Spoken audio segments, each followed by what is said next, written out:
Thank you for joining us for part 1 of our Hawaii series. This is a 2-part series, and I wanted to give you a short intro so you know what to expect. So this is my way of shining some light on Hawaii and what they've contributed to drifting in America. And the reason why I want to highlight Hawaii is because they have some of the earliest drifters here in America. They had some of the best driving and best style so early on in the early 2000s. And they were also, we didn't really discuss this that much with our guests, but they were also really great at tandem. Their format of their drift session events allowed them to drive side by side, as well as drive with really talented drivers from Japan. So there's some really interesting stories to tell. So with that, I want to let you know that this is not meant to be a really thorough record of all that went down in Hawaii. Instead, this is kind of just some highlights with people that I remember, people that I could get in touch with and who can work with our schedules. Because, I mean, let's face it, we're all adults now. We all have full-time jobs, and it's hard with time differences and with everything that's going on in our lives. So, you know, if you're intrigued by these people and their stories, go do some of your own research. Go on YouTube and Google. You can find stuff on forums that are still around. And to give you a starting point, search for Grip Video, search for Drift Society and Green Bottle Productions. I remember they did a lot of video work back in the day, and you should be able to see some really cool stuff. So with that, thank you for listening and enjoy.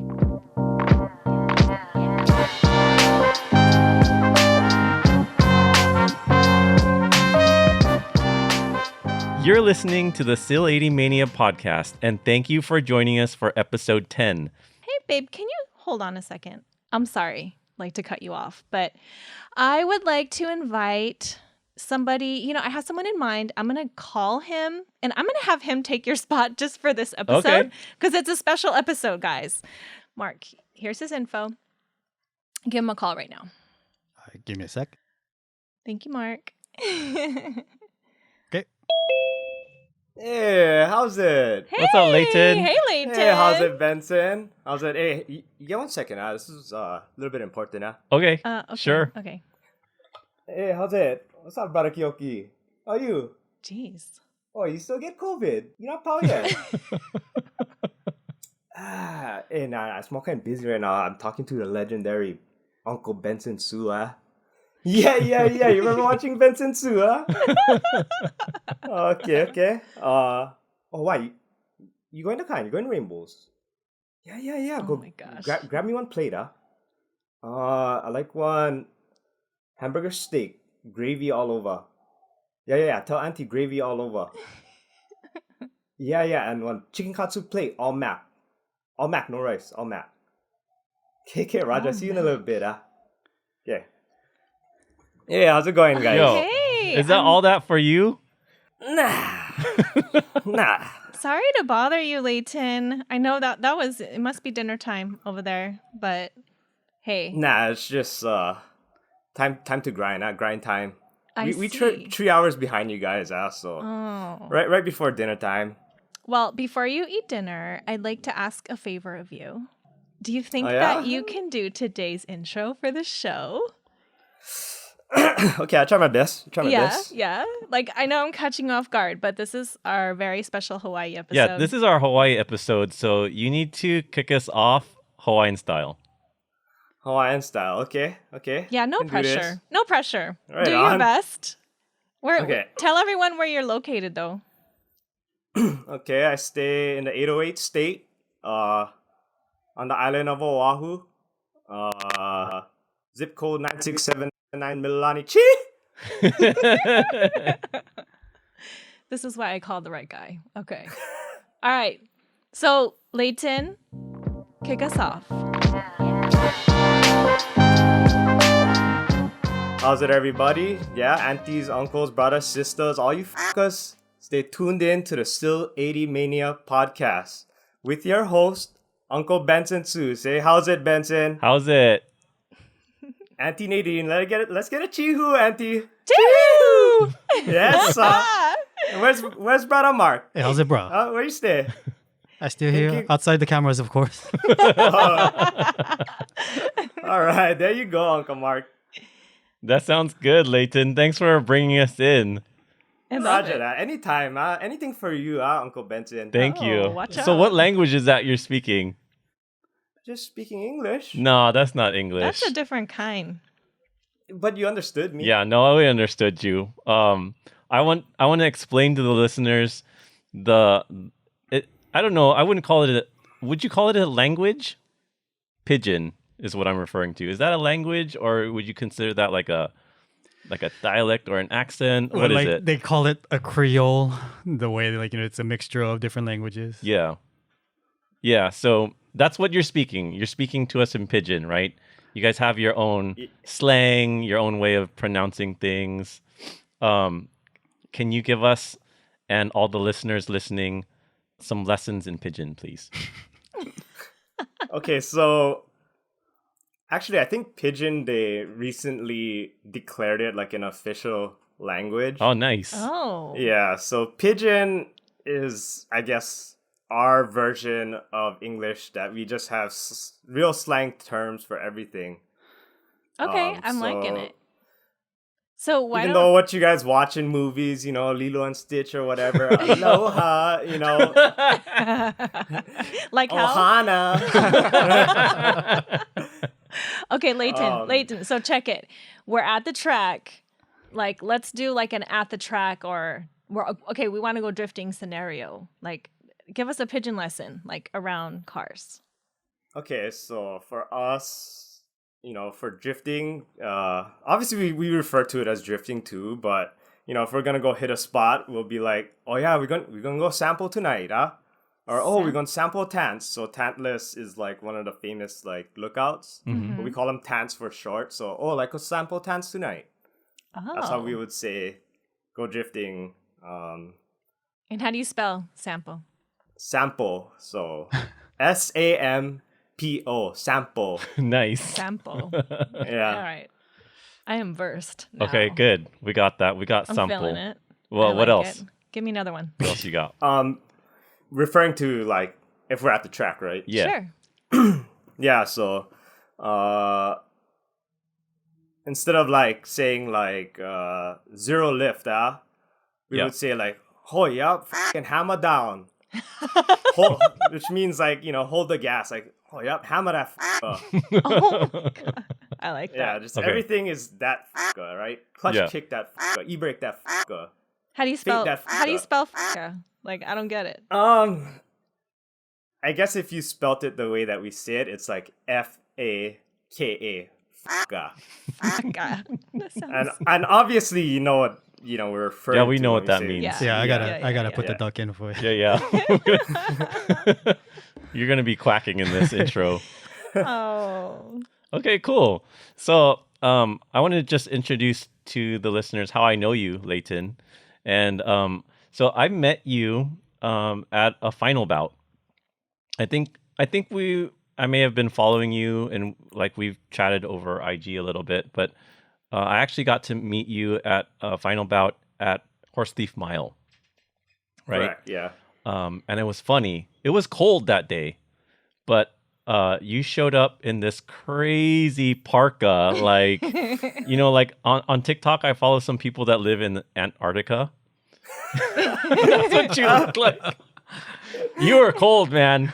So that was funny. But yeah, I had the pleasure of meeting you, and I think we've gotten to be pretty good friends since then. Yeah. But hey, just to comment on what I was wearing, okay? You gotta understand, I'm from an island in the middle of the Pacific Ocean, okay? I know. freezing. Mm-hmm. And by the way, that jacket is a vintage Nismo Yes, jacket. Yeah. that was a flex wearing that jacket for sure.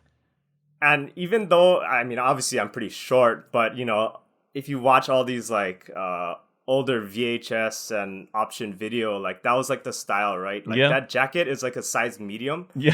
but the things is down to my knees. Like that was like the style, right, of jacket that they Yeah. would wear like in the 90s. So Yeah, and so actually you're like, I would consider you like the younger generation of drift enthusiasts, and But you were telling me that you actually grew up during, I don't know, I guess I would call it the golden age of drifting in Hawaii, when, the early 2000s, and you were a kid going to the racetrack, and you got to experience a lot of that stuff.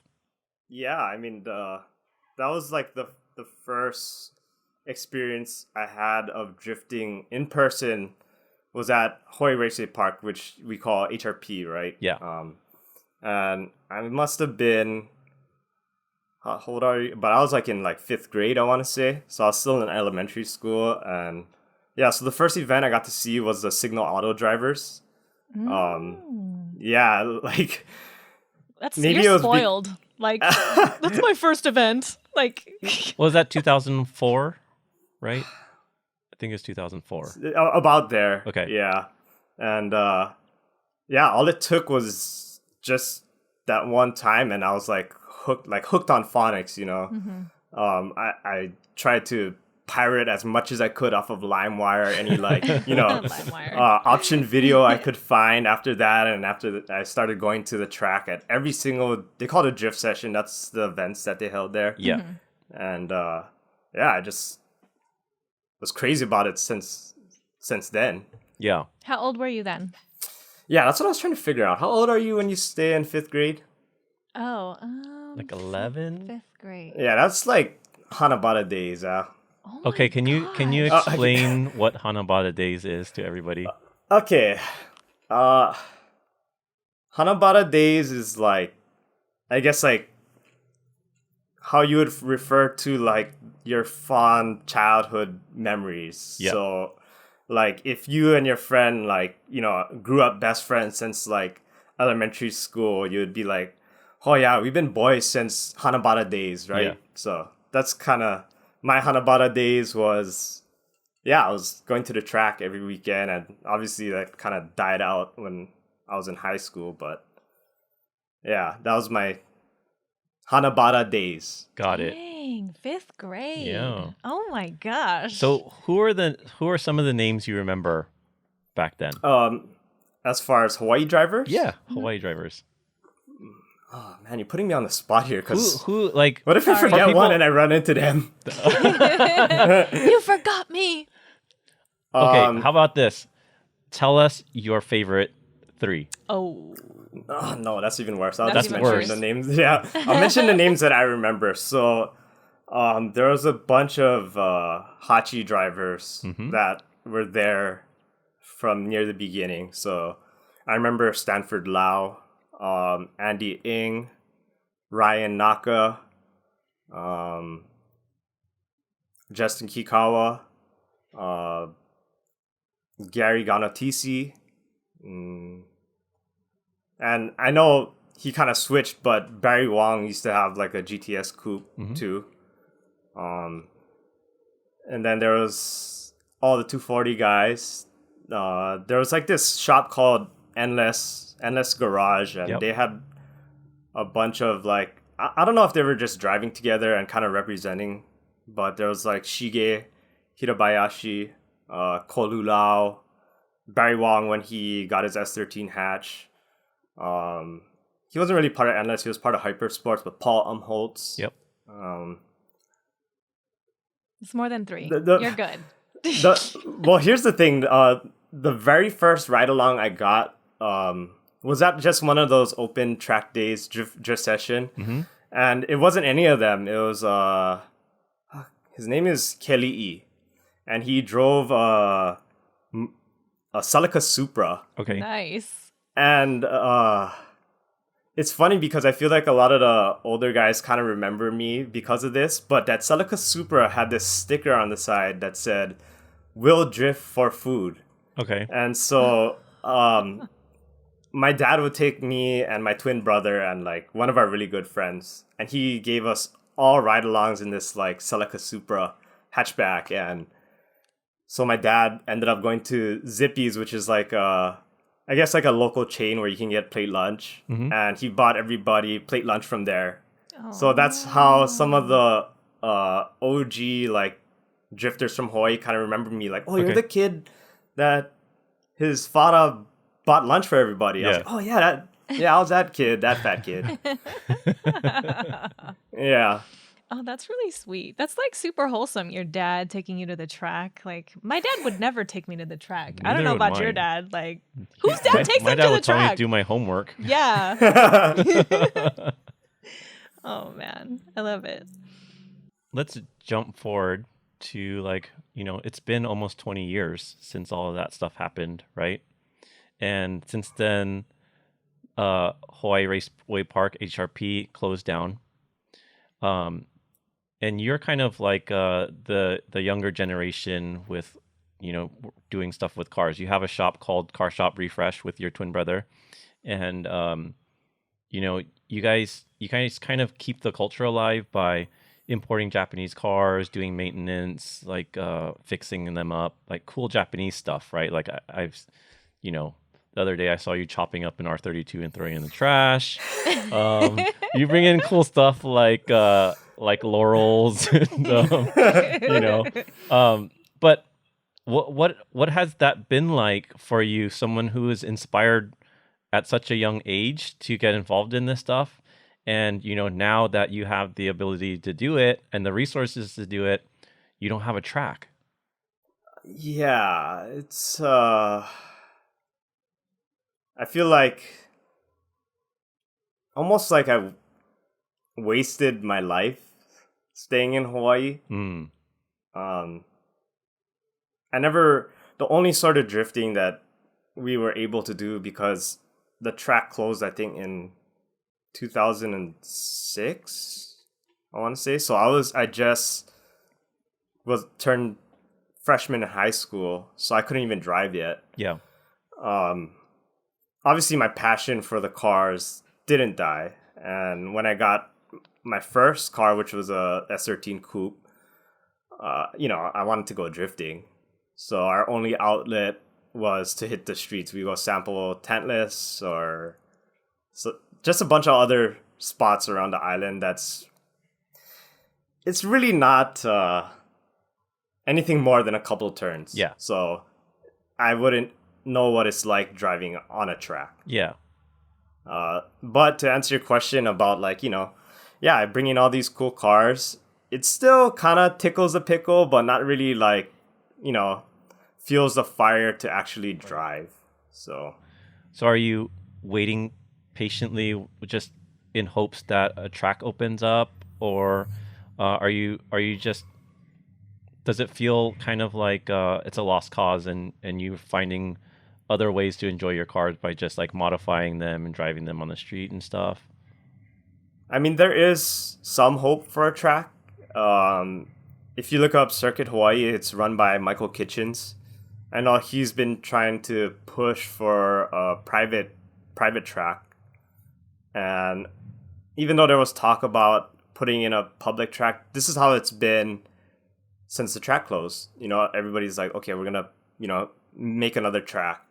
And next thing you know, it's like a decade passed and like nothing's changed. Yeah. So for me, like, if I didn't have so many commitments here, I would probably seek to, I guess, go drifting on the mainland. Okay. Whether it's PNW or California or Vegas or whatever it may be. Because not that I'm doubting Michael Kitchens, but there is definitely like low amounts of hope because of the progress that we've made. Right.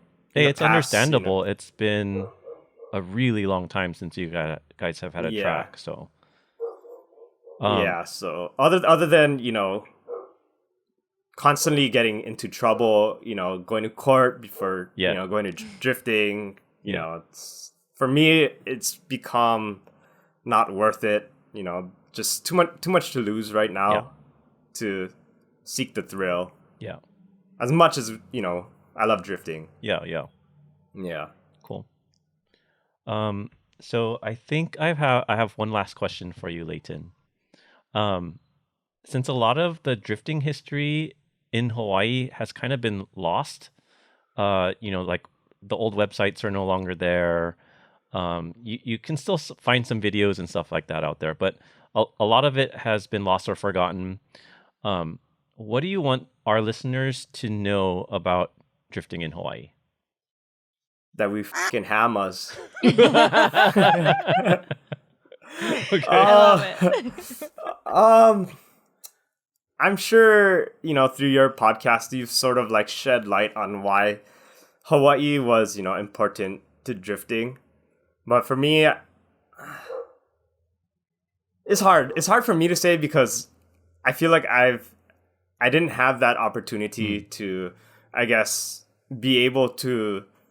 I just missed the time frame of the track, right? So I don't think that what I have to say as far as what I want people to know about Hawaii for going drifting is really relevant because I haven't been able to even, help to create drifting in Hawaii or keep it going in Hawaii. You didn't get to participate in terms of a driver, but you got to be there and you got to experience it. How about this? What made drifting in Hawaii different or special compared to the drifting in other parts of the country? Because you're drifting in paradise. Yeah, man. Yes. I mean, even as when I was a kid, right? I was in 5th grade.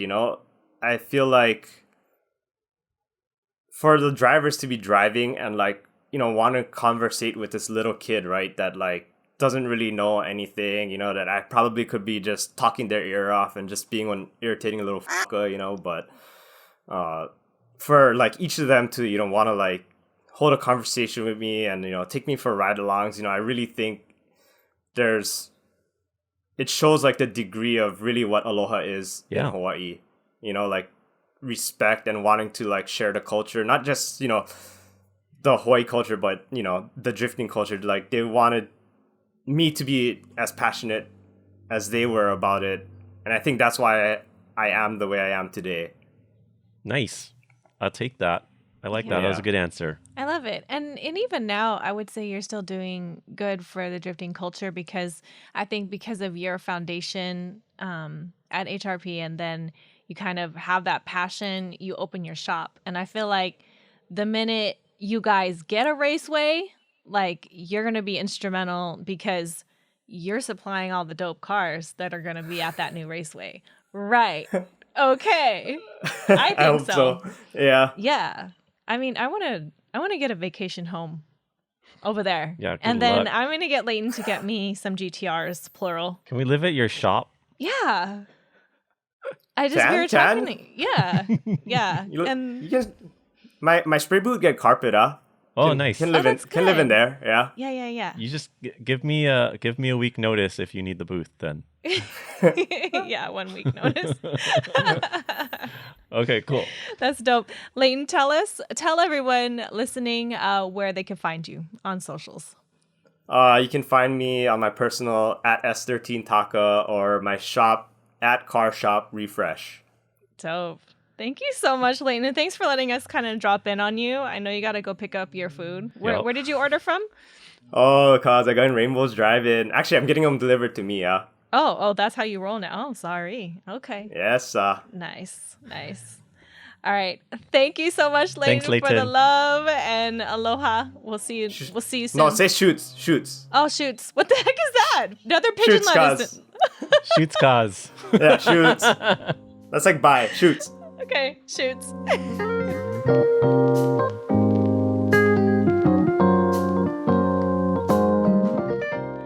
Okay, honey buns. So on our journey to Hawaii, who do we have next? I'm excited. Okay, so in the early days of drifting in Hawaii, the drivers that stood out a lot to me were the Hachiroku guys, and I think back then Hachirokus were really popular just because they were. I think there's more knowledge about the Hachirokus than there were S13s. Hachirokus were more affordable, I think, back then. But anyway, this is one of those Hachiroku guys that stood out for me. And he stood out because, one, he could drive. Two, he had really good car style. And that's like a winning combination for me. The car looks good. The driving looks good. Yep. I know who that guy is now, And this is one of those guys. And there were several. I feel like there are several like really good looking Hachirokus on the island where the drivers could also drive really well. And so with that, I want to introduce Royce Fujimoto to the podcast. Hey, Royce. Oh. Hey, Benson. Hey, Nadine. Hey, Royce. Welcome. Thanks for Welcome. joining us. Oh. Thanks for having me. Nice to meet you guys. Nice to meet you. After all of these years, after like watching videos of you on like Grip Video, on Drift Session website, I'm sure you were on like Green Bottle videos too. I can't remember where I saw what, but it's good to finally meet you after all of these years. Yeah, same here. I mean, like hearing about you guys too on like Still 80 Mania and Drifting Pretty, right? Wasn't it? Yeah. So like, yeah, it's kind of cool like how we knew of each other, but we never really met until now. Yeah. Well, it's about time, right? Yeah, better late than never. Yeah. And Yeah. it's gonna be on wax. So like I'm glad this is on the record, our combo, because we gotta be in the know about your past, Royce, and your experiences. Because I've heard some rumors. So we're so we're gonna get to the bottom of things because I asked the heavy hitting questions. I've heard some rumors about you, so we're gonna get it straight today. Okay. Royce is like, oh crap. I thought we were friends. New friends hazing. So Royce, let me know, or let the audience know when you first got into drifting. When did you first find out about it? I guess I first found out about it in the late 90s, and I didn't get into it till after I got my car around 2000, 2001. Okay. Nice. And what year was that car? Mine is an 85. So you have an 85 A6 hatchback. Corolla, hatchback, GTS hatchback. Okay. GTS. That's Well, important. GTS. Yeah, of Yes. course. Yeah. I mean, back then they were all GTS. No one got anything that was not a GTS. Now you have no choice. Yeah. But Take what you can get. yeah, that's right. if you can get it. What color was it stock? I never saw it stock. I got it. It was already painted blue, like kind of sparkly blue. Yeah. You might have actually seen pictures of it before. I might have. When it's that kind of weird. It's actually kind of nice blue, but it's a cheap paint job. So Yeah. yeah. How much did you get it for? I only paid $2,000 for that car. Nice. Oh my gosh. Yeah, that's like unheard of. That's unheard of now. So you got your car in 2001. I got it in... Or 2001, you said? I got my car in 2000. I started drifting... Yeah, 2001, I believe. Okay. Was it like, were you street drifting? Was it at Drift Session? Where was your first drifting happening? Yeah, pretty much at Drift Session. Besides like handbraking around the corner, the back roads of my other front-wheel drive car. Yeah. With the Hachi, it was on this track at Drift Session. I did run autocross a little bit before drifting. Yeah, but they wouldn't really let you, drift because everyone takes out the cones and they get all mad. So. Oh yeah, we know all about that. We know. Benson got kicked out. Yeah, how many autocrosses did you get kicked out of, Royce? I was good. I listened to the warning, so yeah. But you kind of know where you can kind of sneak in a little drift. Mm-hmm. Yeah, right? Yeah. That was the fastest way around the corner, guys. Mm-hmm. Oh, that's funny. Were you at the very first Drift Session event? Yeah, I was. Back then they were wetting down the track though, so I kind of didn't like that. Oh, I don't remember that. Yeah, I don't think it was. That was before it really was on the internet. Okay. I think it started late 2000.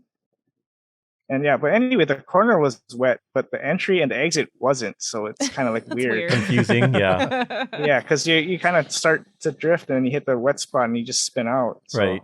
And then I think after a while, after 3 drift sessions, they started running it dry. So then I went back.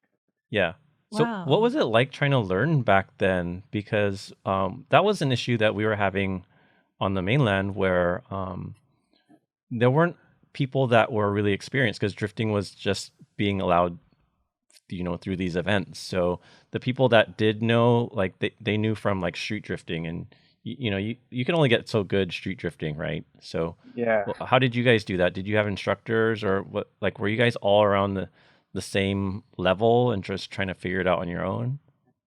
I think like some of the other guys, like I don't know if you know Stanford Lau. Yeah. He was at the Silver Coupe, Hachi Coupe. He kind of did a little bit of street drifting, and he knew a little bit more than us. So he kind of showed, like, I think he taught Justin guys, and kind of, like he kind of learned from each other. And then I think like watching option videos too was one thing that kind of, when they have the in-car footage and they put the cameras all over the car, kind of learn from that too. Yeah. Yeah, it's not like you can Google it right back then. Or Right. There was no on the internet. Yeah, not like these days where if there's something you don't know, you just check on YouTube, right? Yeah, definitely. No YouTube back then. That's cool. So I guess since the Corolla community and the drifting community was so small, on the island, that kind of learned from each other. And did it get competitive there, or were like? Because I remember the early days for us on the mainland, like everybody was so it was something I never experienced before, where like everyone was glad to help each other, and like we were all like a family basically. Was it like that there? Yeah, it was kind of like that there. I mean, I think there are some people that might have been a little bit competitive, but all in all, I think everybody was there just to kind of have a good time and have fun. Yeah. So I'm going to address the rumor. Okay, what's the rumor? I'm kind of curious. Oh, no, it's a fun rumor. Okay. You would let people drive your car. And People drive my car? someone very special drove your car. Will got to drive he drove my car. I like how you said Ueo got to drive my car. Yeah, I know. I had to stop there because like it's not like, yeah. Did you ask him, or did he come up to you and say like, "Hey, let me drive it"?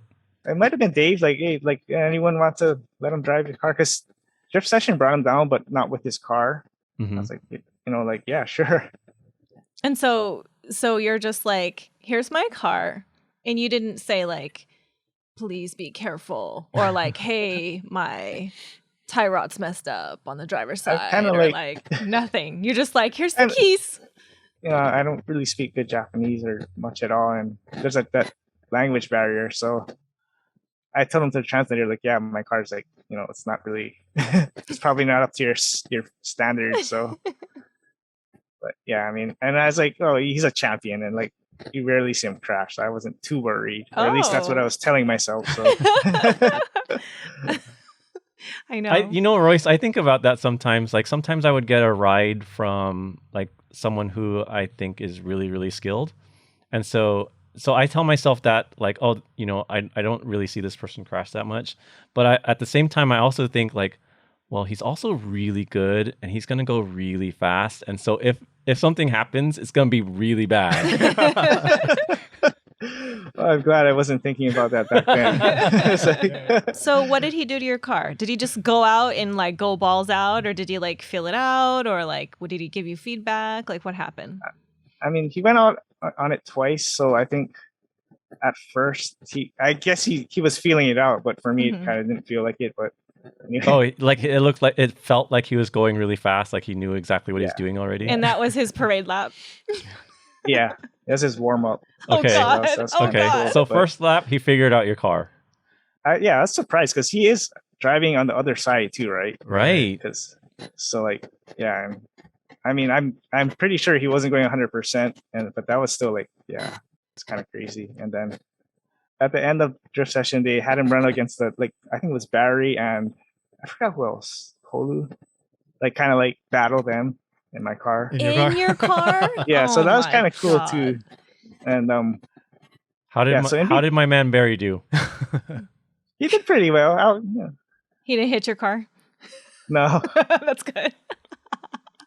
But in between that, he told me, I asked him like, oh, is there anything I can do for my car? And then he said, yeah, like the suspension is too soft for his liking. Yeah. So like, yeah, I kind of tighten up the shocks and stuff. And so speaking of getting some advice from Ueo, I got some advice from Ueo one time because we were at, I don't know what kind of event it was, but I think it was qualifying for D1 at Irwindale, and I did my qualifying lap, or maybe it was a practice lap. I'm not sure, but I saw that he was standing there watching us all drive.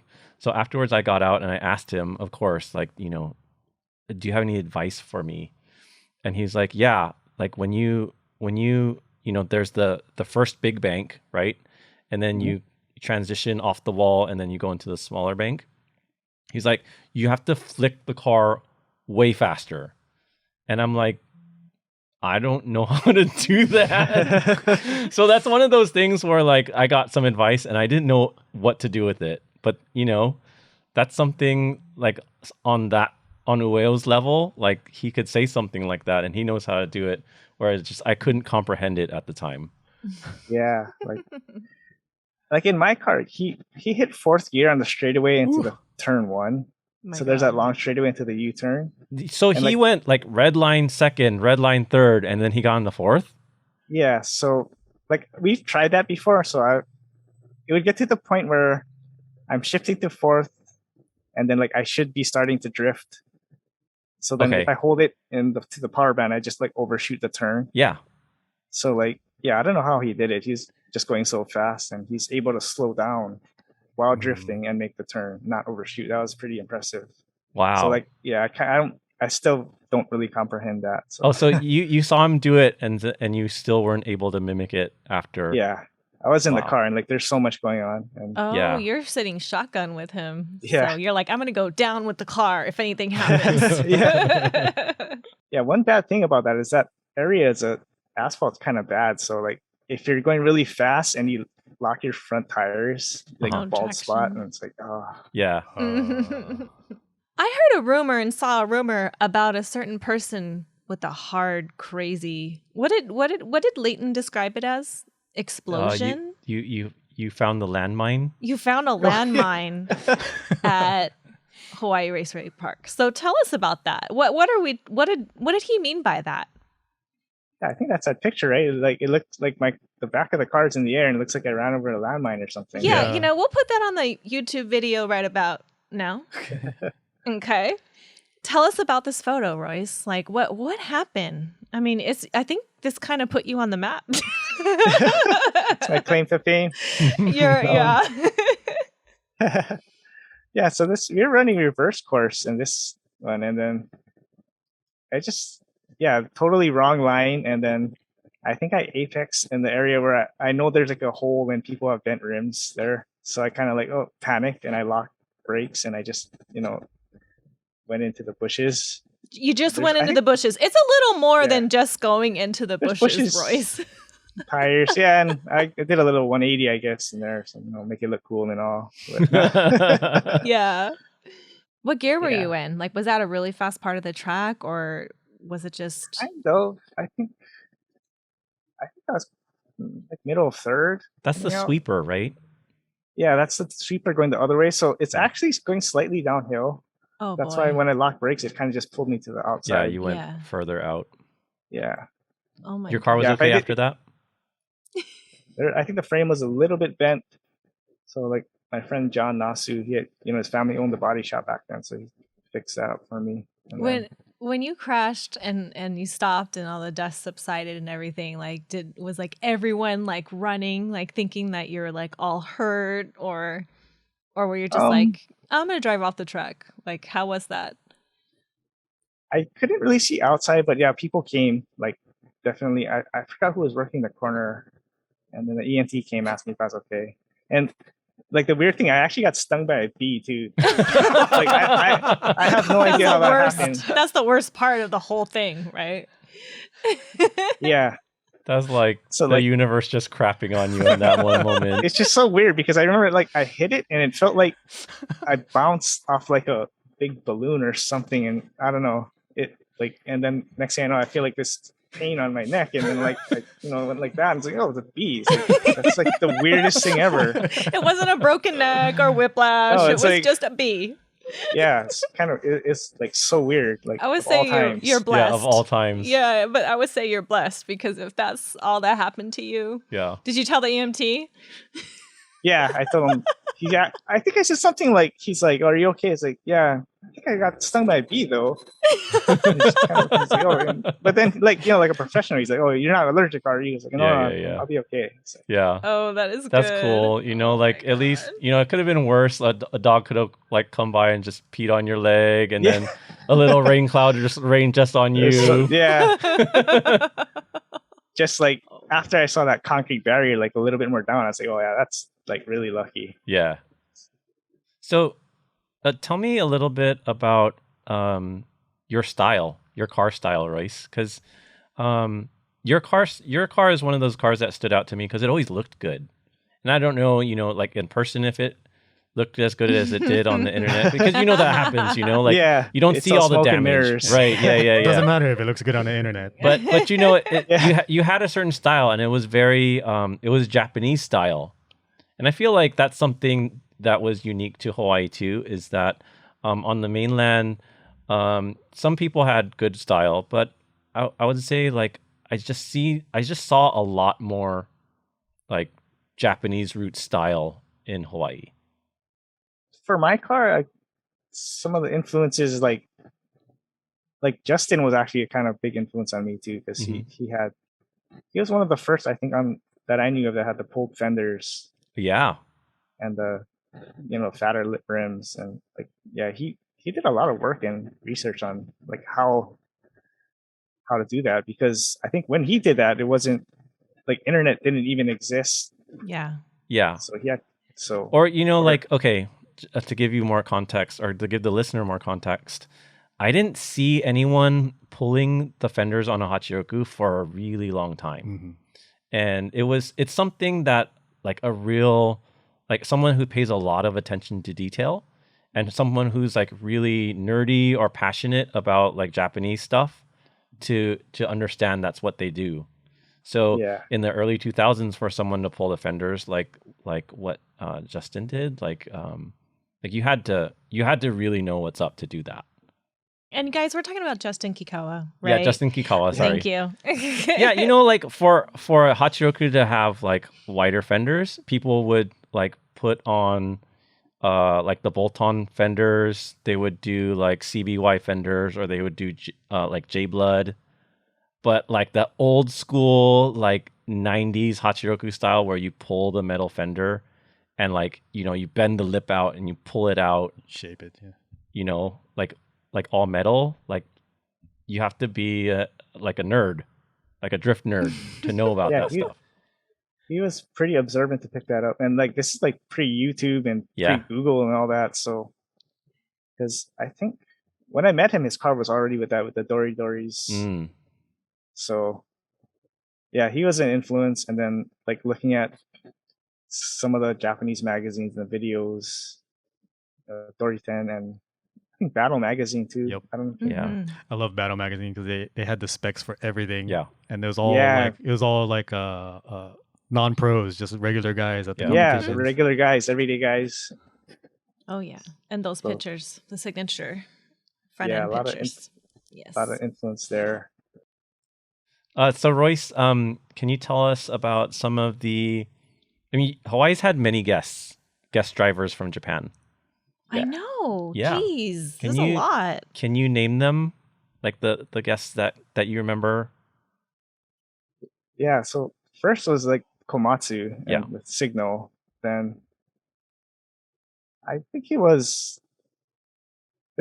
I think they were from Hokkaido, Team Julius. Yes. Oh man, you got Julius. Was it there a team? too? I remember that highlighter S13 or 180. I remember the car. Yeah. Was there more than one guy that came with that car? Yeah, there was a couple of them. Oh. Benson really liked the Julius cars. It was beautiful. I agree. Yeah. I like the color. It was really cool. And then Signal came again with this Komatsu and Bai. Bai. My son. And then who brought down Kazama and Kumakubo? They came down too. They're pretty impressive. That was for Drift Show Off, I think. Yeah, right? Drift Show Off. That's right. Yeah.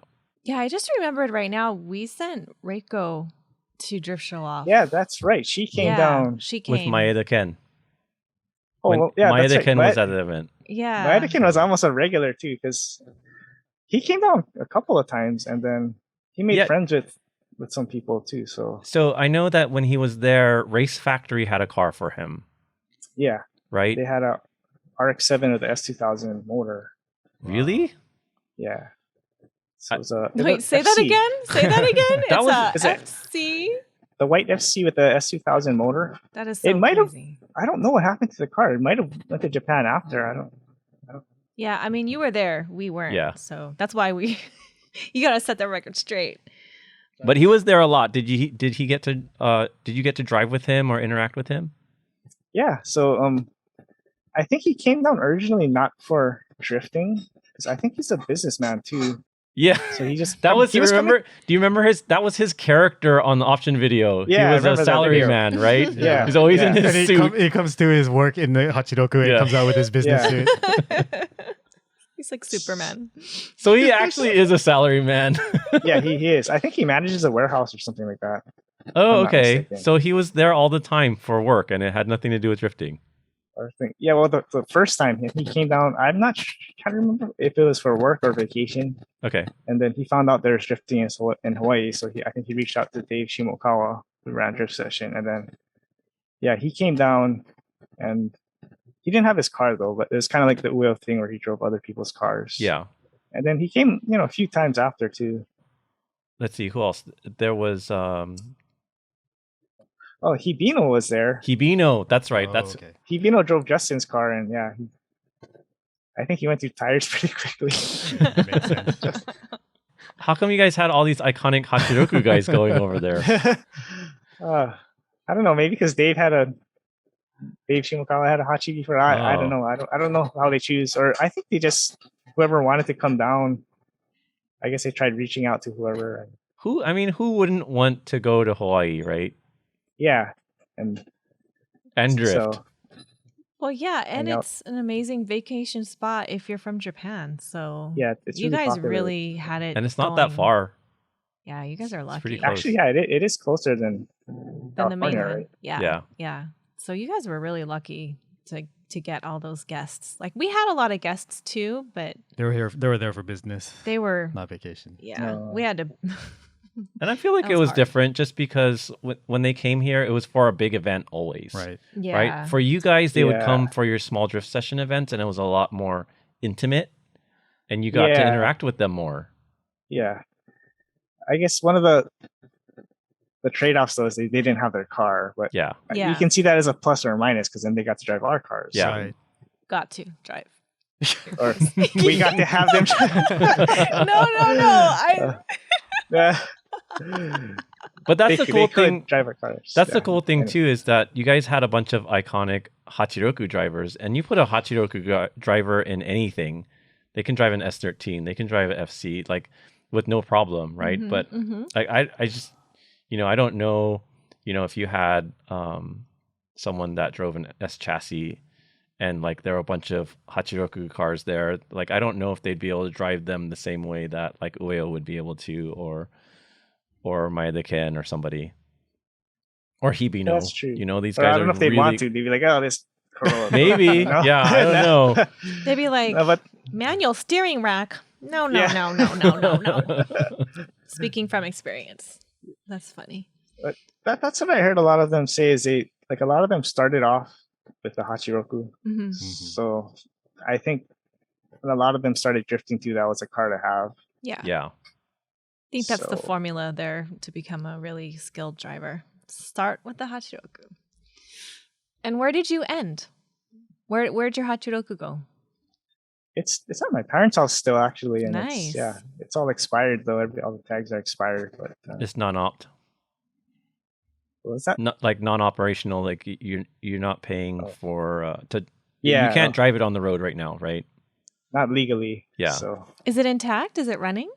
It's intact and it still runs. The last I started it, which I should do again, but I know that's what we always say about ours. Just sitting there gaining value every year. Yeah. It's only appreciating. So as a mechanic, do you always kind of put your car to the side and just it's not as important because you're working on cars all the time. You just don't want to touch it. Yeah, actually, yeah. It's that in a way kind of killed it for me, and after the track closed, there was no motivation to really work on my car, and that's why I pretty much sat a lot. Let's talk about the track closing for a little bit. So, Okay. can you tell us, how did HRP Hawaii Raceway Park, how did it close, and how did you guys all feel about that when that happened? Yeah, I mean, obviously we're pretty sad about it. I think what happened is the lease ran out. So, Do you remember what year it was? 2006. So midway, the last event was April or March? April. I think the lease expired in the middle of the year. When the lease was expiring, did you guys know that was going to be your last event? Yeah. So we kind of. When did they? I found out around 2004, I think. Okay. We knew it was coming, so I think that kind of motivated me to like try to make it to every event. Yeah. Because I knew it was going to come to an end. Oh man. So yeah, like we're lucky it just didn't like happen. Like you show up and like what the hell, Yeah, you had notice. We could prepare for it, I guess. And what were you focused on at that last event? Were you focused on like enjoying the moment with your friends, or were you like focused on like improving your skill, or what was your mindset that day? I think for me, it's just enjoying the moment, and savoring. Yeah, because it's gonna end. It's the last event, so I guess for me,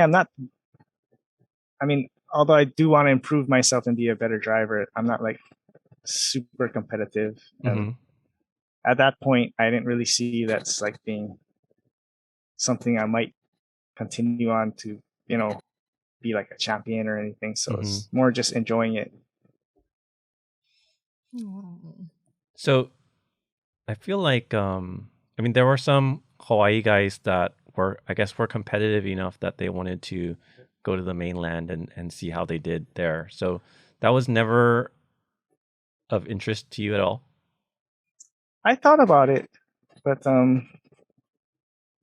yeah, just like having to move everything and relocate. Like relocating is kind of a big deal, even if you're not a car person. Like, but having to move your car, finding a place for your car, finding connections, shipping all your parts, equipment, tools, and stuff. Yeah, that's kind of a big thing, and I guess for me, it's more of a hobby than like something that I could maybe make into a career, or So it's like, I think by that time I felt like, okay, it's just maybe time to move on. Did you actually move on from it? I mean, you still have your car, so I think that says something to me that you kept it.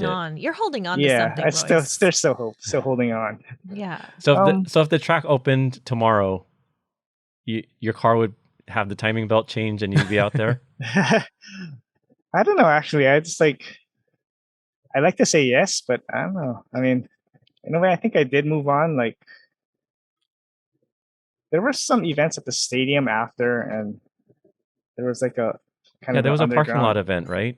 Yeah, and there was an underground track by the old there's an abandoned airstrip, Harbor's Point. That kind of got shut down pretty quickly, but after that, I kind of got back into old hobbies, so I kind of did move on.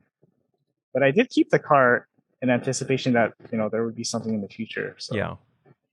So that last event when HRP closed, what did you guys think? Did you guys think it would be this long before you'd have another track? Like, did you think that, what is it, 15, 16 years later, you're still without a track? I kind of didn't think it would be this long, because there was a lot of people talking about, something else. So I kind of didn't think. But at the same time, it's kind of like, you don't really know for sure. Yeah. So do you keep up with what's going on in the world of drifting at all? Or are you just focused on enjoying life and like surfing and stuff like that? I'm kind of out of it, actually. Like, but I do, like, randomly here and there, I'll, some clip comes up on Instagram or Facebook or whatnot, or stumble over something, and then, I'll go down the rabbit hole a little bit and see what's going on. Okay. Yeah, That's kind of cool. It's a good time right now because I feel like things are reminiscent of the days when we first started, where Oh, really? like grassroots is becoming big again. Like car styles becoming big again, and there's a big focus on Japanese style. So that's like car style and driving style, and it's the stuff that like inspired us. Because I remember, around 2006, pro drifting was really big, and so that became kind of the focus of like everyone was trying to build cars like Formula D cars. People were trying to drive like Formula D, like the way they compete, the way like like the e-braking and the 800 horsepower and all that stuff. And then I think maybe like 7 years ago, things started getting popular again for grassroots. So, nice. Yeah, it's pretty cool. And the fact that people listen to this podcast and they have interest in the early days of US drifting, I think that says a lot in terms of like, the things that they enjoy are the same things that we enjoyed. Yeah, there's a lot of kids out there like in their early 20s that like really would give anything to have a car that looks like yours today. That's kind of cool. Yeah. Yeah.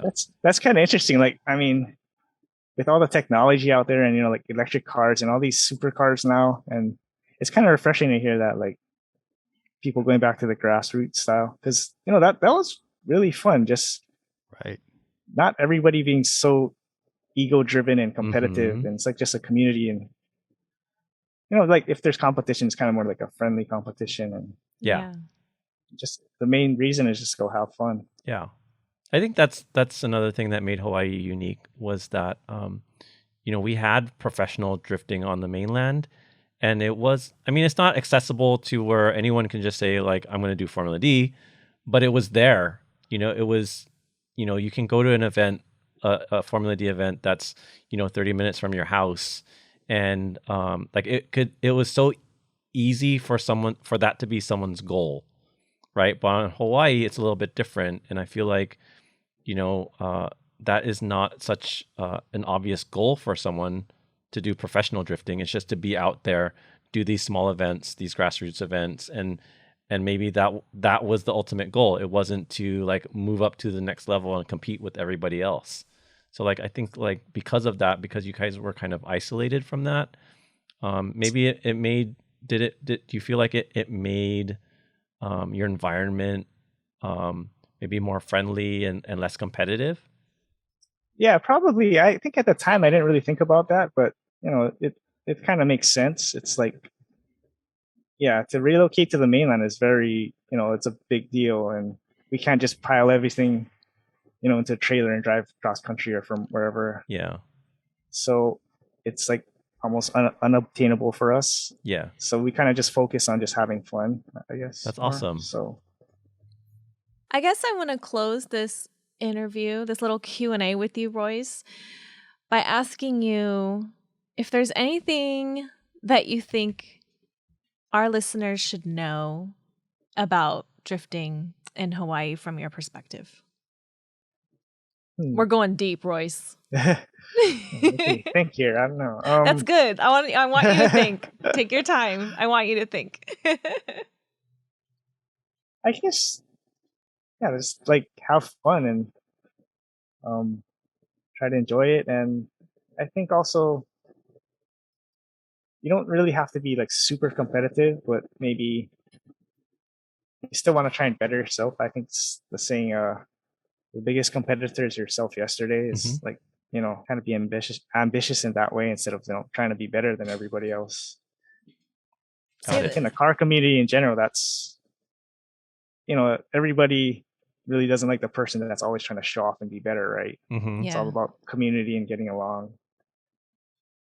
Those are good. Yeah. I love those words. Yeah, that's nice. That's good. What was the quote he said? It was your biggest enemy is your biggest competitor. Your biggest competitor is yourself yesterday. Oh, I like that. I'll take it.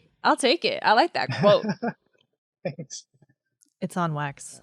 That's dope. Thank you so much, Royce, for just taking your time to talk to us. I know this is kind of nerve-wracking. You're on a podcast. Yeah, a little bit. I look a little bit nervous and trying to. I mean, I haven't asked you to play the guitar yet. No, Guys, Royce is a musician as well as a mechanic. Aspiring. Yep. And a surfer? And a surfer. Do you like longboard or what do you do? Shortboard. Okay. Where's your favorite surf spot on Oahu? Oh, this spot on the North Shore. That's by Mokuleia side, which a little bit of a secret. The North Shore. No. It's a not secret. anymore. Yeah, oops. It's a small side of the North Shore though. It's like no. Yeah. He's like, somewhere on the North Shore. It's a long shore. Yeah, it is. That's awesome. All right, Royce. Well, take care. Yeah, thank And, you, Royce. It was thank- great to finally meet you and hear all your stories. Yeah, it was nice to meet you guys too, and thank you for having me. Yeah, It's of course. fun. Well, Yeah. let's keep in touch. We'll share more we'll stories do. later on IG. Yeah, definitely. Where can we find you on socials? So yeah, I'm on Instagram, Roycer. So that's Royce with 3 R's. Do you have one for music? Yeah, so I do my music stuff. It's Down Robot. Down Robot, It's- like DOWN Robot. Yeah, Down Robot. It makes no sense, and that's the whole point of it. Got it. So it's Down Robot, one word on Instagram. Yeah, on Instagram and Facebook, just Royce Fujimoto. Awesome. So Well, you're going to get some new followers, maybe another Right on. 100,000 or so. So thanks. Then I can Then you can start buy your more new parts career. for my start my new career and just buy. Maybe I can buy a S13 or something. Oh, I don't know if your brothers will be happy about that. Yeah. but- All right. You heard it here first, guys. Thanks a lot, Royce. Thanks so much Thanks, for coming guys. on. It was fun. Thank you for having me. It's a lot of fun. A Yeah. pleasure. Thanks. It's been great.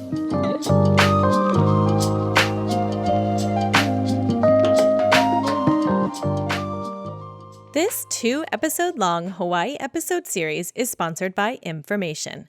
Information was founded in 2002 as a surf skate apparel brand in Hawaii. If you're not familiar, they're best known in our community for the hats and tees with the HI in cursive on it. Big thank you to Information for working with us on these episodes. It's always been a dream of us to be able to work with you. We've been a longtime supporter of your brand, and we're just super excited to rock your merch here on the podcast. A few days after we release this episode, we'll be giving away Information apparel on our infamous IG giveaway.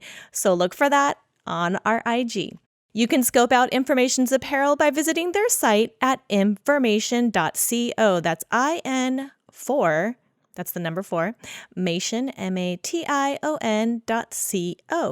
And you can find them on Instagram at IN, the number 4, Mation, MATION, and _. That's at information _. Now let's get back to the grilling.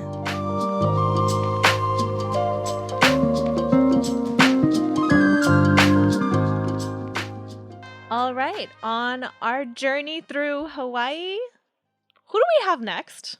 So this guy, I feel like, was really an icon for me in terms of someone who was watching everything go down on the island of Oahu while in California. He had one of my. Okay, he didn't have one of my favorite cars. I think he had my favorite Hawaiian cars out there that was drifting. Those are big words. Yeah. Those are big words. Yeah. So he had this burgundy Hachiroku with Dori Dori mesh on it. And it looked so, I think with the color and the wheel choice combination, his aero, like it just was very unique. Even if you look at like all the cool Japanese cars, it just had its own style, but it had very good, I felt like authentic Japanese drifting style that, and we'll get into this later. But anyway, it was a really cool car, and he was a really good driver, and it's taken me like 20 plus years to finally meet him. So listeners, I want to introduce you to Justin Kikkawa. What's up, Justin? How's it? Hi, Justin. Hello. Welcome to the show. Welcome to the show, man. Thank you. I can't believe it's taken 20 years. Like I've known of you. I followed you constantly on like the Drift Session website and like all the forums and stuff. And It kind of sounds like you're stalking him. I was, like a little bit of a crush. Admittedly, I was a fan. Like it was cool watching your driving and like seeing how good you got over time, and just like because we didn't have like I feel like we had a lot of drift cars here, but the style never compared to what you guys did in Hawaii. in California. Oh, There were some. There were some, but there were a lot in Hawaii.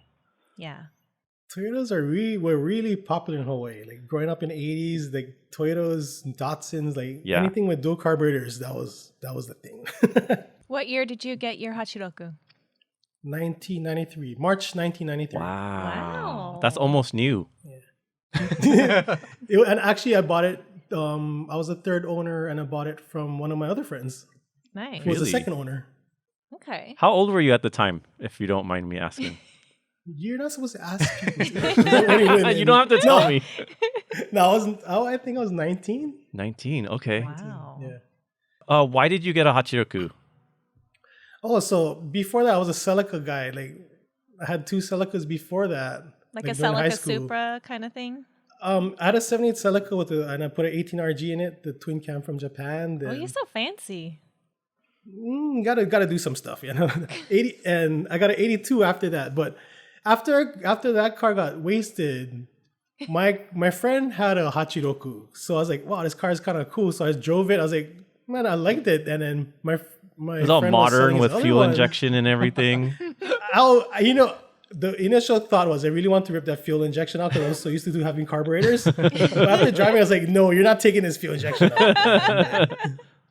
What was your intent when you bought it? What did you want to do when you bought it? Put duals and just race around. Just race around like what? Like drag racing? What? Street? Oh no. So that's not good to admit, but back in the day, like there was a lot of Tantalus racing and street freeway racing. So we would race from the race. We would go to the racetrack for the drag races and just wait until like a bunch of cars leave. Then all of us would just jump on our freeway and just would race back to town from there. Which I don't know how many miles. It's long for Hawaii. Yeah. It's probably a block for you guys. And so, when you were tuning your car that early, how did you get? Were there like a lot of aftermarket parts available, or was it kind of just like do it yourself kind of stuff? It was a lot of it was do it yourself. No, there wasn't really any shops here that did tuning for like the dual carburetors and stuff, but there were stores that sold the parts, and that's how we got it. But another thing about being in Hawaii, where since we're so close to like the Philippines and Japan, a lot of like the Filipinos here, they actually brought in some of the coolest stuff from the Philippines, like the engines and the rims. The Filipinos always have the nicest rims over here. Oh wow! Yeah, I didn't know that. I mean, there's something about Filipinos and Toyotas also. Yeah, and they had their own style, which was I love their style, but it was something like it was too loud for me. Okay. But tuning wise, it's pretty much learn as we go, and especially when came to the fuel injection side, I didn't touch that fuel injected engine for about 5 years. That's when I actually converted the carburetors to throttle bodies to actually put into my engine. Otherwise, I had the single throttle the whole time. For 5 years. Yeah. So you got the car in 93? Is that right? Yes. 93. So how soon after did you find out about drifting? And how did you find out about drifting? So 6 months later, I went to that same video store that Alex was talking about. What's it called? It was called J-Wave, and you needed a membership. And the only reason I went there is because my brother was into sport bikes, and there was a lot of Japan videos with sport bikes and stuff. So that's why we went there. And then as I was looking at the videos, there was on the what do you call that spine? What do you? The spine. Yeah, it was all on the shelves. The spine. Mm-hmm. And I just saw these Corollas. Like, hey, that's my car. Yeah, that's the same car. So I rented 4 videos. I was like thinking what I'm gonna see. And I see these guys just sliding around. I was like, what are they doing? That's really how come I'm interested in because I grew up watching like Dukes of Hazzard and all Yeah. that stuff. Hell I yeah. had RC cars, and So did I I. always liked sliding. Even my big wheel was a kid. you Yeah. know? Yeah, same. Handbrake on a big wheel. Yes. Yeah. And so this is That's- still in 93? Like this is 1993. Nice. 93, yeah, and after actually the month after that, when I saw the video, I actually went to Japan with my family. So and then I bought my first pair of Sprinter lights at a junkyard. Nice. That's I dope. put a Yoshimura pipe, a Yoshimura muffler on my car because I got it from my brother's Gixxer. That's how I started from there. But then like I said, we're up Tantalus a lot. We used to drink up there and party up there, and my friends we were always cruising up Tantalus for like years after that. Anyways, How close was that to your house? like honestly, like where I'm living right now, I'm actually down the road from where I grew up. But where I grew up, if you sit there at night, you could hear the cars. Like even cars that weren't blasting, you could hear it. Yeah. Oh man. That's like That's I was close. literally below Tantalus. Like Nice. below Tantalus. For you, when you guys were racing on Tantalus, was it something where you were like focused on being fast, or were you guys just being like crazy kids, just doing something reckless? It was mainly being stupid, but I mean, like just driving fast. But there were times where people wanted to race. You know, the pride comes out. Yeah. People are claiming these ridiculous times that there's on the mountain. I mean, Tantalus, there's actually a circle, and people are claiming these ridiculous times like you can't make Tantalus in 10 minutes. That's 10 miles. Yeah. The people were telling us they were doing that. I was like, you're going kind of fast there, but I don't. Yeah. So, anyways, like there's these people who just talk shit and just kind of like I heard this guy's, it's any typical want to race this guy because he heard somebody's faster or whatever, whatnot. But ended up being it's so funny because this island is actually, when I say it's not as small as Alex says, it's actually big, but small enough where a lot of people know each other. Or they know your cars and stuff like that too, yeah. Which, we had rivalries, but ends up, if you growing up, everybody's cool with each other. It's just like one of those young kid rivalries, I guess. Yeah, like when we're kids, we're a lot different, right? You grow up, you realize like a lot of things you thought was important. Raging testosterone. Yeah. Well, yeah. Wait, so when you were racing on the roads of Tantalus, was it actually teaching you to be a better driver? Like, were you learning like racing line and all those things that you learn when you're racing? Without knowing it, yes, it did help a lot. Okay. Because we noticed that, just by doing that, it's like you could kind of separate the guys who didn't know. Yeah. You could totally tell like how they braked and everything like that. Yeah. It was just didn't happen, something like that. But yeah, so that's when we got to by the time drifting happened. Sorry, I'm kind of jumping, but by the time drifting happened, driving a car was like nothing. It's the drifting part. Only the drifting was new. Right. Everything else about the car, braking, steering, like fast as we could go, wasn't even like that much of a problem. Right. You were used to the speed and the adrenaline and like the G's in the car, and you're just doing in a sense. yeah. Yeah. So I want to go back. So, okay, we're at J-Wave. We rented the 4 videos. You saw your Hachiroku. You saw the drifting. You went to Japan. You started fixing up your Hachiroku. And so how did you learn how to start drifting? Oh, so that actually, the actual, what I'm going to say, it's 9 years later that actually could drift where you could actually hold a drift and know what you're doing. Yeah. Because before that, it was more like the back came out and you tried to recover and I can't Tantalus? continue. You were doing Knight Rider stuff, right? Just like coming out of the corner sideways, or like bank robber stuff from the movies. Jump with my turbo boost, that was the best. And Kit was helping. The actual, like I said, Tantalus, when we used to go a lot, like we used to be sliding on turn, but that was more because it took us around, like with the back out. So just almost like getting used to the counter steer, but we didn't know how to hold the drift as in gassing and pulling the turn back. I mean, pulling the back out and stuff like that. Yeah. But so 2002, Stanford, my cousin Aaron, and my Stanford friend Lau? Lee, we all went. Yeah, Stanford Lau. So Stanford Lau taught me to drift that night. Like, pretty much. How does Stanford know? Stanford's story was, I mean, I think they used to use like a gravel lot.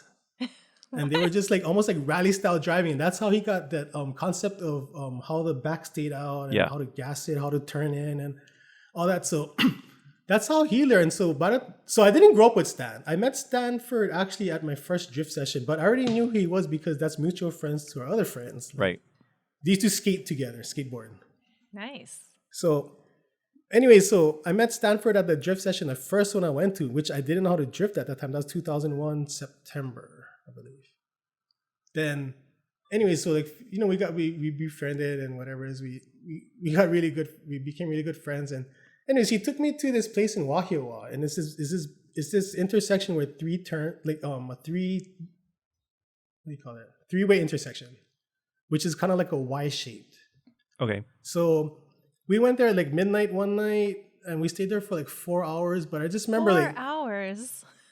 Yeah, because it was kind of cool because nobody knew about drifting, so the cops would never even come there. Like, it wasn't even a place that was known to be messing around. Anyways, so we got there. I took as soon as I took that first turn, I gassed it. I kind of clutched it. I remember, and then my back was coming up, but Stan grabbed my steering wheel. He's like, "Hey, do this." Yeah, he's like, so he goes, "Turn in some more." I was like, "Oh, okay." He's like, "Okay, to left the gas a little bit." I was like, he really told me almost like step by step. Wow. I was like, well, I can't believe my back is actually out, you know, like around this whole radius of this whole turn without actually being where I'm trying to recover. That's how, like I said, that's how Tantalus was. Like we're trying to recover from a slide.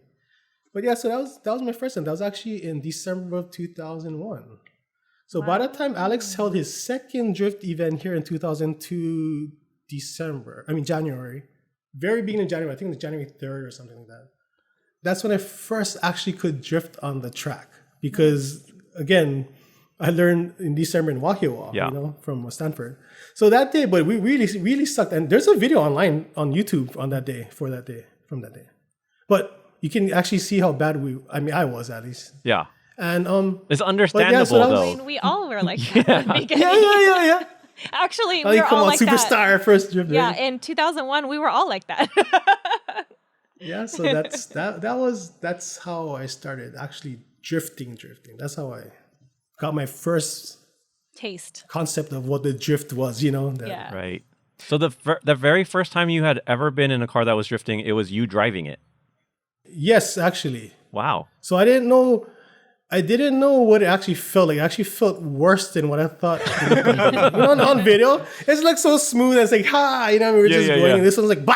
I was like, what's going on here, you know? But after we watched some videos, I was like, oh, that's what it feels. That's what it feels like inside, I guess, you know. Yeah. Real quick, when you guys were all up in Tantalus, was everybody in slippers? Of course. Or bare feet. Flip flops for everybody. You know, it's pretty much. I had to get used to driving with shoes when they actually required us to wear shoes at drift session. I was the same way. Like whenever we went, we called it toge, right? When we went to toge, I always took my shoes off. Like I had to feel the pedals. Same. And then when we started going on the racetrack, they're like, you have to wear shoes. I was like, I'll take it off when no one's looking. No, check, yeah. Like when I was learning, I always was driving barefoot. I think that's the best. I used to cut the soles off my shoes just now. Did you really? No. Okay. That would be I don't know. It kind of sounds like he might have. Was that Hawaiian style? It was really worn down when my Vans didn't have the diamonds in it. Yeah. Shaping them. It was just flat. But those are your good luck shoes.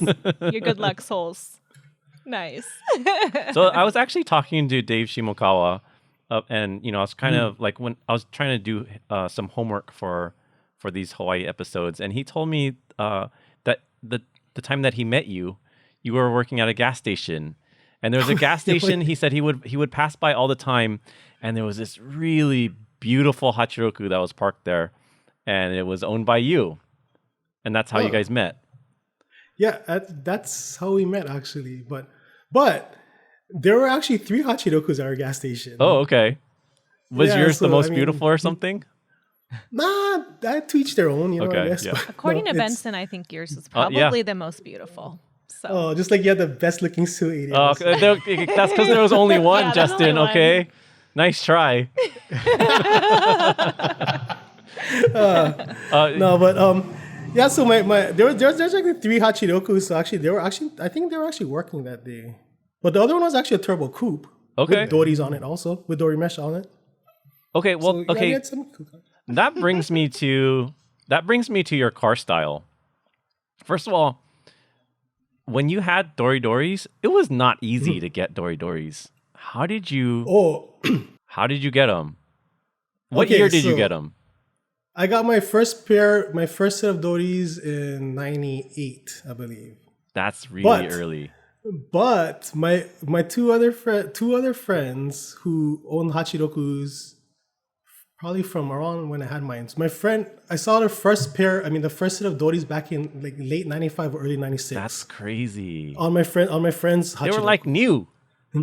Yeah, and when he showed it to me, I didn't know what it was. Yeah. But the thing about ordering the SSR rims back in the day, like there's this shop Eurosport that was here. Okay.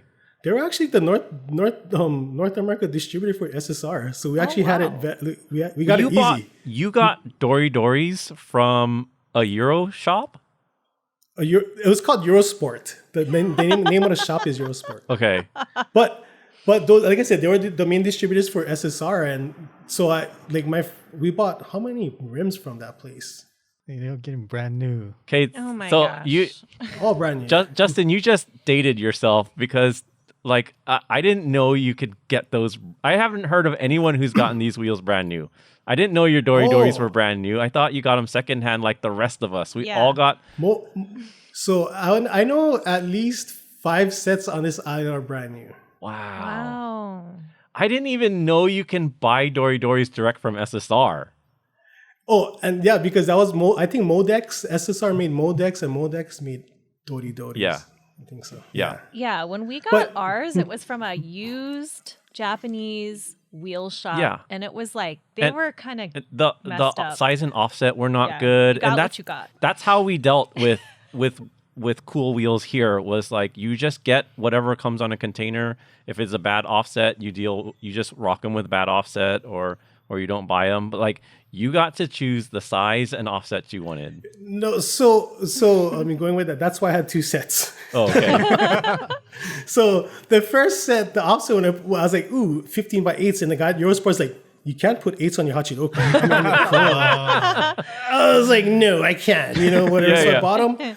But I put them on. I didn't have to do anything to the fenders. Like, this is not right. Yeah. Like, the offset was actually positive, like 11 or something. Yeah. I was like, that doesn't look like the Japan cars. Yeah. So anyway, worked out with my friend who has a Hachiroku, decided to buy another set, and we split the rears. I mean, we actually split another deeper offset. Okay. So that's how we actually staggered those rims. And then I was like, screw this. There's another more negative offset. So I actually went out and bought that pair. So I sold my other set to my other friend, another friend. Yeah. And I bought the deepest 8s they had at that time. Okay, so tell me how you knew what size and offset to get. Oh, that's why I didn't. You're just guessing. Yeah, so the offset wise, we, like back, we didn't have internet and whatnot. Yeah. We couldn't ever find information. We didn't know what the plus and minus meant. We didn't know reference to 0, from the rim. Yeah. So we didn't know all that stuff because back in the day, we only worked with backspacing. Yeah. Like center lines and all that stuff like that, right? And so that's why we didn't understand that offset. And those Eurosport guys weren't helping either. I don't want to say yes or no because, like I said, right, it wasn't even supposed to fit my car. So. Yeah. Another thing that you mentioned that I want to touch on is you said like you didn't even have to modify the fender to put the wheel on. Oh, that was my first set because it was plus 11 on 8. But you knew. But how did you know that if you didn't have to modify the fender, it didn't fit good enough? Okay. Because so a lot of my option videos, my option videos, they don't work anymore because I paused them so many times.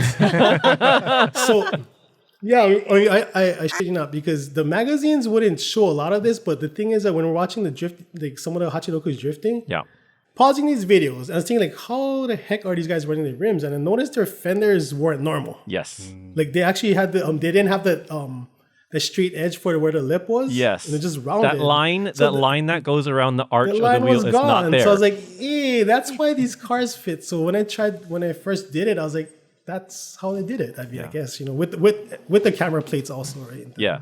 That's one of those little things about a Hachiroku that only the I want to say otaku, but like the drift nerds, that's only something that they would know.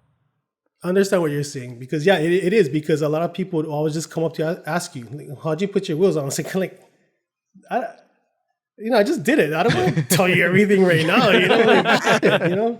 Trial and error, buddy. When we were doing this, people didn't care about offset, right? They didn't care about wheel fitment. Like, they cared about the diameter of the wheel, right? Oh, wow, how'd you put 18s on your car? Like, they didn't care how how it lined up with the fender. Yeah. So that was what made us unique, what we were into, right? So yes, but we were drifting, and so I want to talk about Justin drifting because I want to know what it was like in the early days of Drift Session because I never got to go to any of those events. And so you went to Drift Session the very first year that they started putting on those events. So tell me, what was it like? Like, paint the picture because I know I don't really know a lot. I really don't. Well, I met this guy who at actually Alex's event, who has a Hachiroku. This guy Ed Kubo is a good friend right now. I mean, to this day, but he actually. So I met him that day, and he told me there's these drift sessions going on, and I never heard about it. But he noticed I had my car, and he told me you should come. And I'm kind of like the guy who didn't know how to drift. I was like, my car's kind of built the engine side, but I don't know how to drift, so I feel like a poser. So I told him, I don't know if I want to go. He said, no, you should come, and that's why you should come, to learn how to drift, blah, blah, this. And so he actually, in September, he called me up, and my cousin and I went. That was our first day there, and that's how we got our foot into the drifting. How many drivers are there at those events? The earlier events we used to go to, I don't think there were, I mean, I could be wrong, but I don't think there were even 20 cars. Oh, wow. Okay. And there were some weekends where it was so there weren't anybody. So we could just lap the whole day, pretty much. That's crazy. No one was there. So max track time.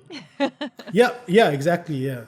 But but it was really intimidating because like I said, my cousin and I got there, and we were I felt we were the newest. I'm sure we weren't, but there was all these cars that were kind of drifting already, and we were kind of it's like, do we go out there and just try, or is someone going to teach us? We didn't know what we were getting into, so we were really intimidated.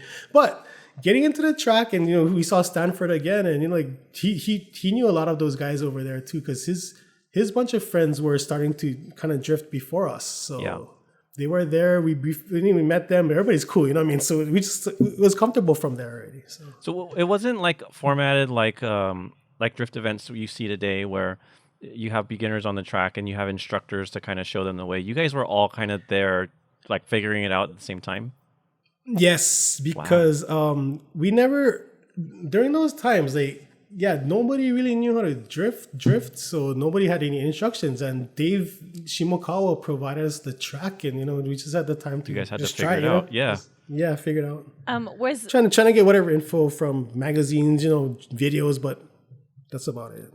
So Justin, I mentioned Dave Shimokawa earlier. Let me introduce him a little bit. He was the guy who founded Drift Session, right? Yes. Can you talk a little bit about Dave Shimokawa? Why we should know who he is? Yeah, I mean, because he's the guy who pretty much made drifting known on this island, to start the Drift Session. And he, I guess him, Tom, this guy Tom Bryant, they used to work with him. Chris, I don't mention names, but then, without those events, none of us would be drifting at this point, because he worked. I think they all worked hard to actually get the track time for doing this, because a lot of the island, I don't think as a whole, they don't care for drifters. Yeah. All we do is make noise and stuff like that. Same here. I mean, on the mainland, it's the same thing. Oh. We're the misfits. No, that's true. That's true. Yeah, you're like skaters, right? I mean, Yeah. So Dave is. I mean, Dave. I mean, I don't know what to say about him. He's. I mean, really, he's. I give him credit for all of us coming up as drifters. Because otherwise we'd be on the street trying to do it. That's right. And I want to bring something up about Dave. When I was talking to him, doing homework for these interviews. He made sure to single you out a little bit. Uh-oh. And he told me it's all your fault. I was talking about the different drivers that I remember and that he remembers. and You guys have to watch the YouTube video, guys. Oh my gosh, you have to see Justin's face. He's so Am I going to say scared. something bad? I'm going to say something good. Are you ready to hear this? Are you ready? No, Depends. he told me that he thinks you're a really good guy, and that you're super humble. One of the best drivers that were out there, and he said, if you talk to anyone, make sure to talk to Justin. Wow. Yeah.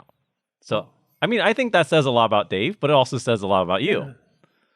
And I'm glad we finally got you on, because I've been looking forward to talking to you for so long, and I have like a lot of really good memories about your car and your driving and stuff. Yeah, no, I mean, honestly, I want to jock you too, because I never got my side in about you. When you talked about back in earlier days, I know how your website looked like. Had your splash page with your still 80 looking this way and stuff like that. I used to always go to your site and whatever. There was not a lot of drifting content on the internet. So like anyone that had it, we all knew. And we I would think all that's check it why, out. yeah. I think that was one of the only drift sites that I actually went to, I think so. Let's go from that first event of Drift Session, and we'll skip ahead a little bit. You are one of the first and only drivers to be able to manji down that long straight of HRP. Oh, you fancy. How did you get to that point? You mean the boring manjis? Yeah, or okay. The manjis Yes. Boring no, to no, you. no, I'm just kidding. Boring to you. No. Justin, it's easy to say is boring now, right? Now that you look back on like what you could have done, right? But you have to take steps. You can't just go from like, power sliding a corner to, doing the whole straight in like three manjis or whatever. No, it was. I mean, like they said, it was from Signal. Signal opened our eyes to the speed of the car, right? Like that. That first time that Komatsu and Bai came. Yeah. Not by only Just Komatsu. Came Just that Komatsu. day. Yeah, that was for the first Signal Auto event When was that? September 2002. You're Okay. very precise with your dates. I know, that's I like kind of it. crazy. You have Elephant- like a weird. Elephant hit. I Yeah, like but it. no, yeah, I've been. Yeah, everybody told me about my dates and stuff. Okay. Tell us about that event. When we heard that event was happening, and we just all of us were just like thinking, what are we gonna see? Because in real life everything's different, right, compared to video. Yeah. So I mean, anyways, when we got there, I mean, shoot, we had some practice runs, right, and it was like that slow crap, whatever. And then here comes Komatsu there, and we're watching it. I just remember all of us, we didn't say anything. We're just like, I think our jaws were just dropping how fast he was going. Yeah, so just seeing that actually really opened our eyes. It's like, if somebody can go that fast, that means any car could go that fast, possibly, and we're going half the speed of something like that, But it was fun because a lot of my friends, a lot of us were there that day. So even guys that wasn't really drifting just jumped in a contest just because, Yeah. So it was fun. Like, a lot of Did us you were compete there that day? So it was really fun. Yeah, we did. Yeah. Okay. Because I was told that you weren't much of a competition guy. I honestly don't care for going into competitions, but I don't mind driving it. But I really don't care for point standings and how, because it gets ugly with everybody else. Like any other contest, drifting is fun, but when you start putting all that stuff comes in with the politics and whatnot, and I really don't care to be on the standings or whatnot. Too, Right. So. Was it the mindset of a competition that you didn't like? I'm not too sure. Maybe I just don't have a competitive bone in me, and actually I do. That's a lie. Yeah, I would say that's a lie, because I feel like you need some of that to get yourself to improve, even if you're just competing with yourself. But earlier I told you my best days, I think drifting was actually with Stanford and Lance and no one else. Those days so where I really it was just the few of enjoyed you that. guys and you had free track time together. Yeah, I just like driving. I mean, really, I was like Itsuki from Initial D, driver. I am that guy. You have to say it. You're that guy. Itsuki. Wait, you had an SR5?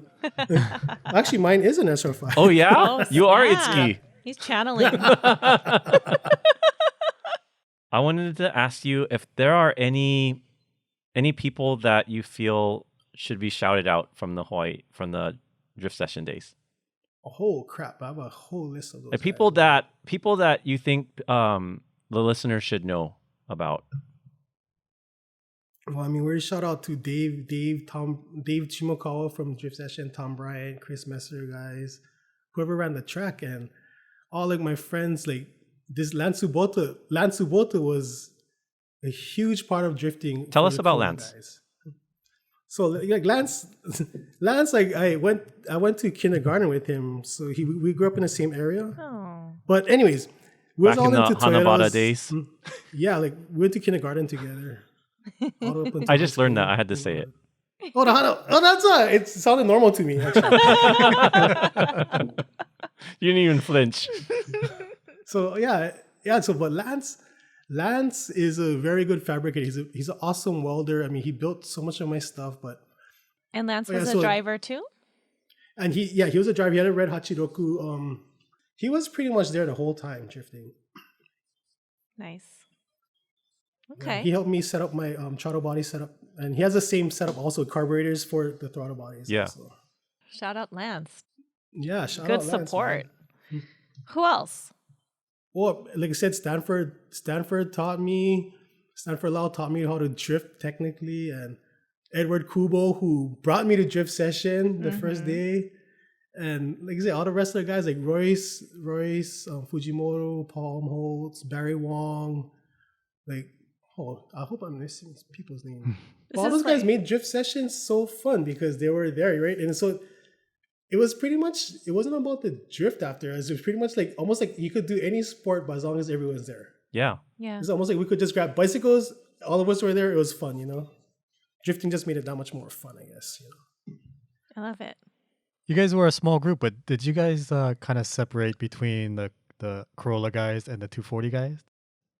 During the drift session days, it wasn't really separated by choice, but the fact is that I only got into drifting because of 86, and I guess we're just surrounded by 86 guys, and there was no animosity between the cars, but it happened. I guess it happened that way. Like Barry used to be an 86 guy. Yeah. First. I was gonna ask, how did that feel when Barry went from an A86 to an S13?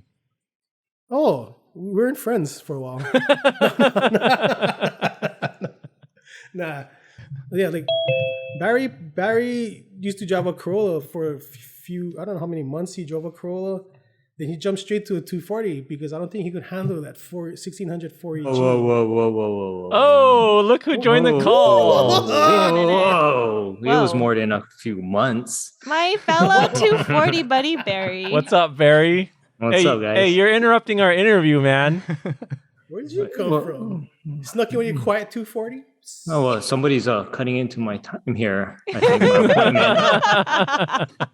Oh, man. Justin Barry just said that's his seat you're in right now. Again, I can't say nothing. Again, third time. Thank you for taking me home. Yeah, what's up, Barry? Tell us, how was your day today? Oh, it's pretty rough, man. What? Why?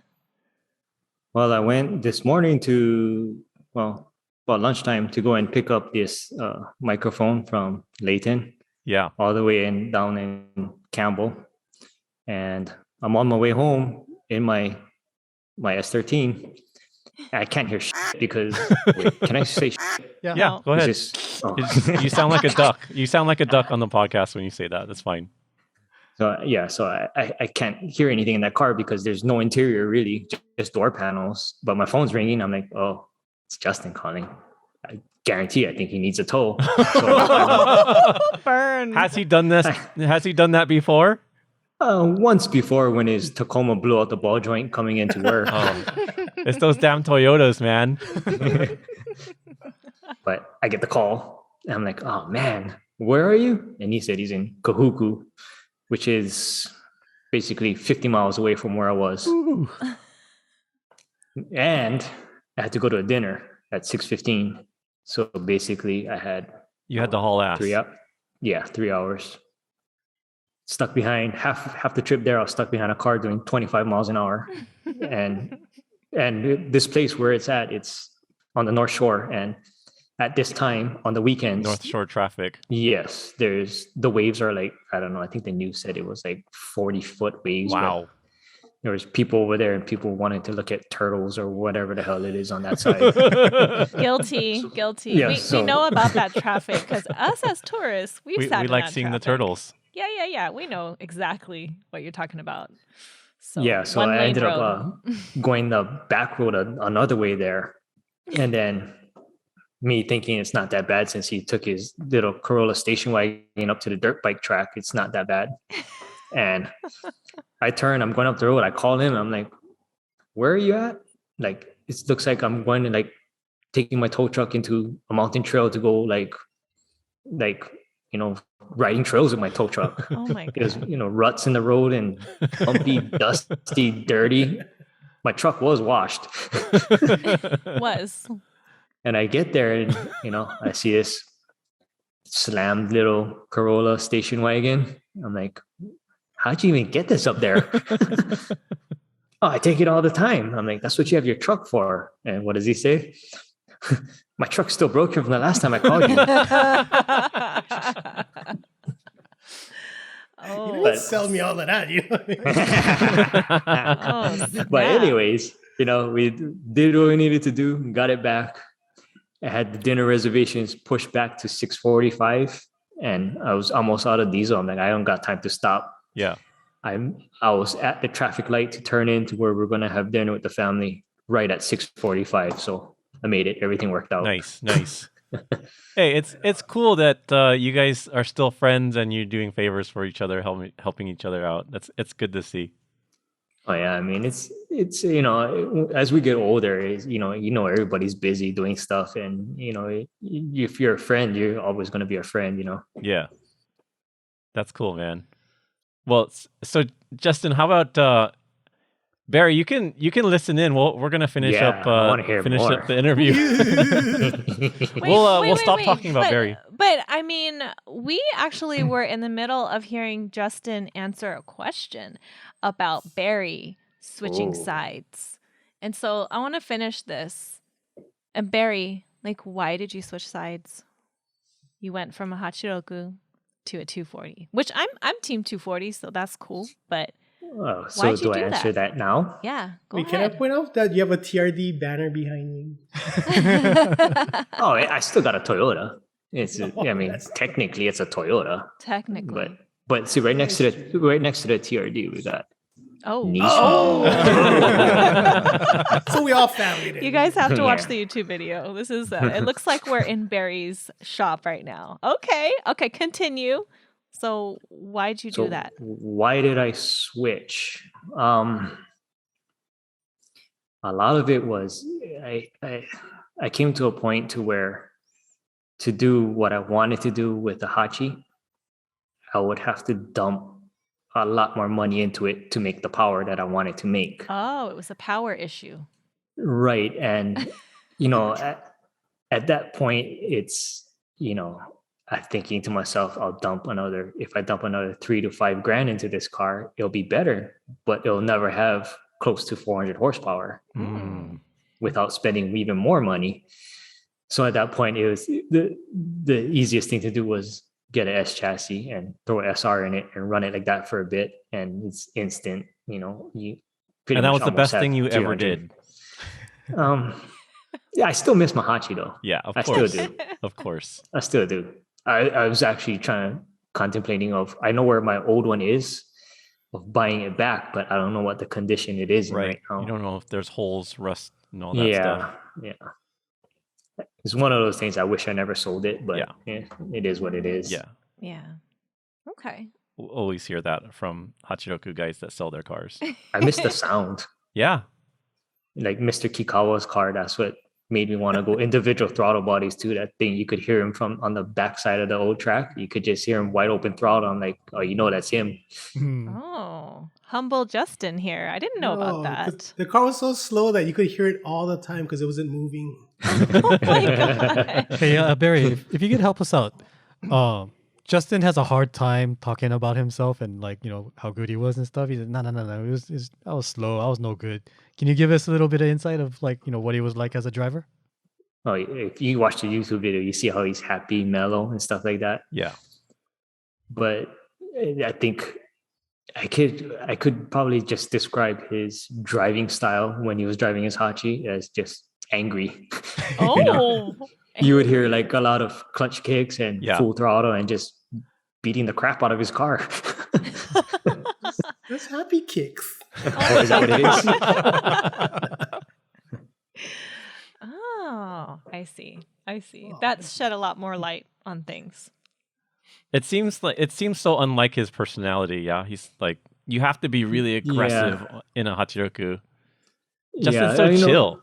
When I first started, with the Hachis and stuff and going to drift session, didn't really know Justin and all the other guys too well yet. It's kind of intimidating to see Justin because he was good out there, right? Yeah. I'm like, how do you do that? And like, I mean, it took me a while to figure out the Hachi.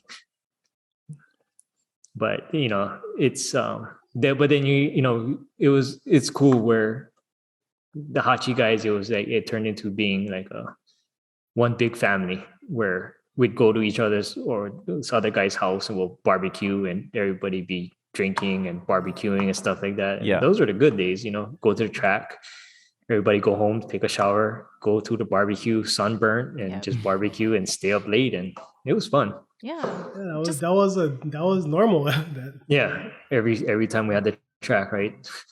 And even today, Justin's sunburn today from waiting on the side of the road. It's sunburn. I don't know how he's sunburned. He was under the tree when I pulled up there. He was waiting for you for 2 hours. That's what he said to me. Lying under the tree, Good times. Well, Barry, thank you for rescuing our first guest of today. Yeah. Yeah, no problem. This might have not happened. So just fix it. Don't let it sit over there. Color grade. I get 20 valve next in. Tomorrow. Yeah, there you go. As in tomorrow, not next year. No, fix the when car. Your next car breaks. Hey, who are you guys? So I want to ask my final question to you to close out your interview. Justin, if you were to take one thing that made drifting in Hawaii special in the early 2000s, what would that be? Nothing really to do with cars, but really is a camaraderie. Like Barry said, all of us became really good friends from there. Like plenty of the guys who started driving Hachirokus who was drifting Hachirokus from back in the day, we're all still friends to this day. And actually, we're pretty good friends to this day. Like, I think that's the best thing that came out of it. But as in for the drifting aspect, it was just straight balls out fun. I mean, I don't know what else to say about it. No, that was good. That's good. I think a lot of times we forget that drifting is just a hobby, like many other hobbies that we can have. And if you're doing it with your friends, or if you make friends and those friends become like lifelong friends, that's what it's about, right? It's not about the drifting per se, but it's about what you get out of it, and that's friendships. And just adding this in, but for Stanford and my other friend Ryan Naku, who moved to Japan. So our friend Ryan Naku bought an S15 up there, and he was drifting up there with Ken Maeda guys and stuff. He drove a Hachi. He actually has 3 Hachirokus down here right now. He's actually back here. But like Stanford also up there, he has a JZX 110. Like he was drifting and stuff, but they said the same thing. Without their friends around, drifting is not the same. Yeah. So they actually, even though they're in Japan, they didn't pursue drifting as hard as they would have here. Right. And I don't want to speak they're in for the them, mecca. They're in the mecca of drifting, right? Yeah. And they don't feel as happy. Yeah, it's not. Yeah, that's kind of what I got from them. Yeah. Say the same thing. Okay, Justin. So I appreciate all the drama you had to go through today to do this interview with us. It's good to talk to you. Thanks for your time. Appreciate what you've done for drifting in Hawaii and essentially for the entire U.S.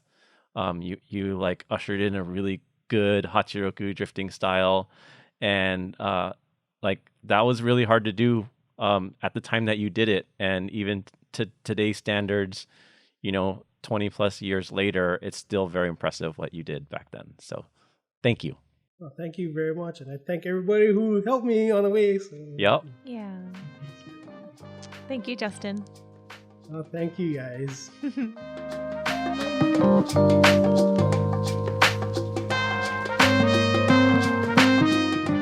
So, honey buns, I know we have a party crasher, Mr. Barry Wong. He crashed our party with Justin, but I still think Barry deserves a formal introduction. I mean, I think you did invite him to crash the party, to be fair. I invited him, but he crashed the party. I didn't invite him to crash the party. Yeah, he wasn't scheduled.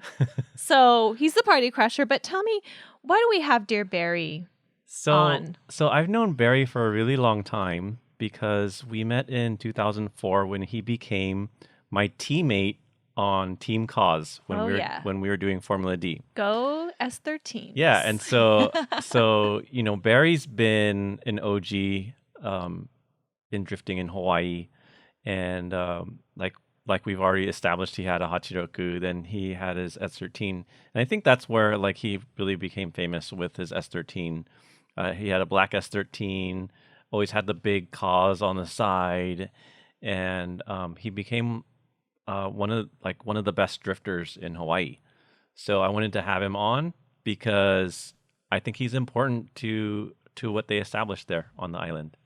So with that, Barry, welcome to the podcast officially. Hello. Welcome, Barry. Thanks for joining us. Thanks Formally. for having me. Formally. Formally Thank you. this time. Yeah, formally this time. So Barry, can you tell us how did you get into drifting? How did you find out about it? Oh boy. So I've known about it since I would say 95-ish, 96. That was really early. When I was in high school, actually, freshman in high school. And, I had a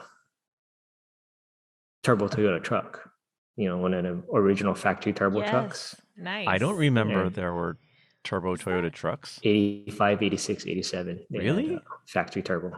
Yeah. Okay.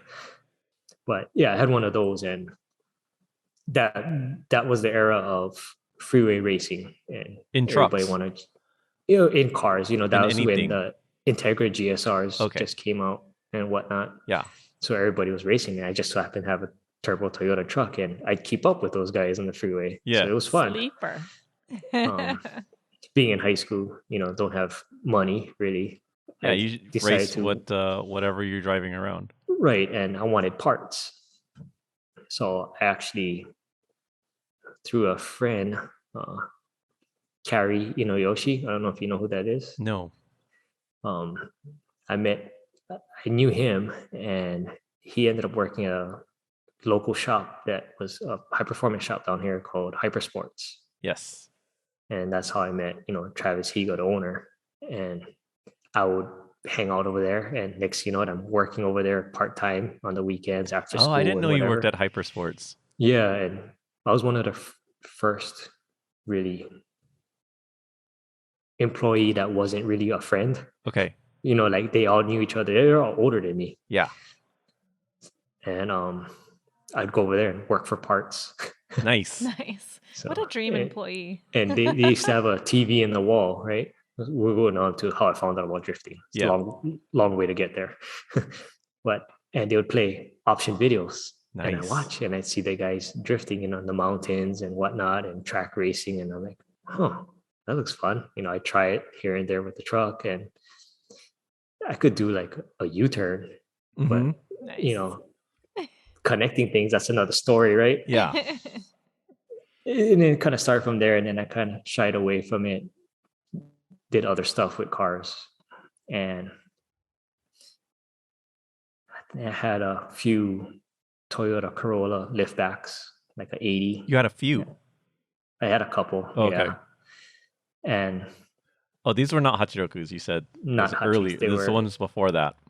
Before that. Okay. And with 3T motor, dual carbs and stuff like that, and that was fun. And you will play around at the local drift spot, Tantalus, but it was always scary because it's moss on the turns and whatnot. Yeah. Spin out, hit curves and stuff, and I'm like, no money, right? So it's hard to fix. Yeah. Shied away from it, and then I guess for must have been at least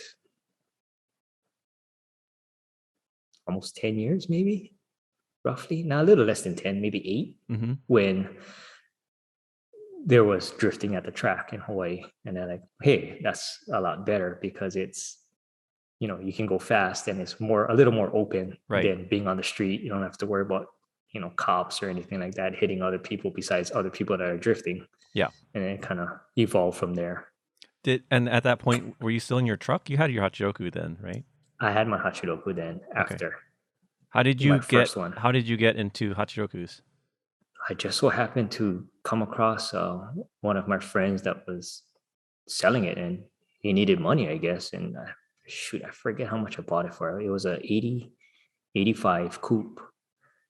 I believe I bought it from him for like $3,000 or something. Okay. And it was crap at first. It was like cut springs and stuff. Yeah. Then the quest starts for better handling, more power. And then I remembered, option videos. Start watching option videos. Then you see, then I discovered whale. And I'm like, this mother effer is bad. Yeah. You know what I mean? I'm like, and then you realized you had the right car. Yeah, and I want to do that. Yeah. And then you see Mr. Kikkawa at the track, and his car sounds like a whale. I'm like, whoa, that's the shit. I want to do that too. Yeah. You mentioned hypersports, and yes, and a few of our guests have mentioned hypersports. Can you talk a little bit about hypersports and why they were important for drifting to get started? Well, in that era, there were quite a few, I guess, car tuner shops around, right?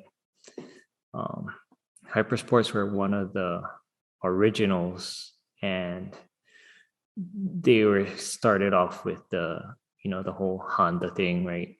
When the Honda craze started, then they evolved into, I'd go drag racing with them all the time with the truck I had. Yeah. That was the popular thing to do with cars at that time, was to go drag racing. Drag racing, yeah. Yes.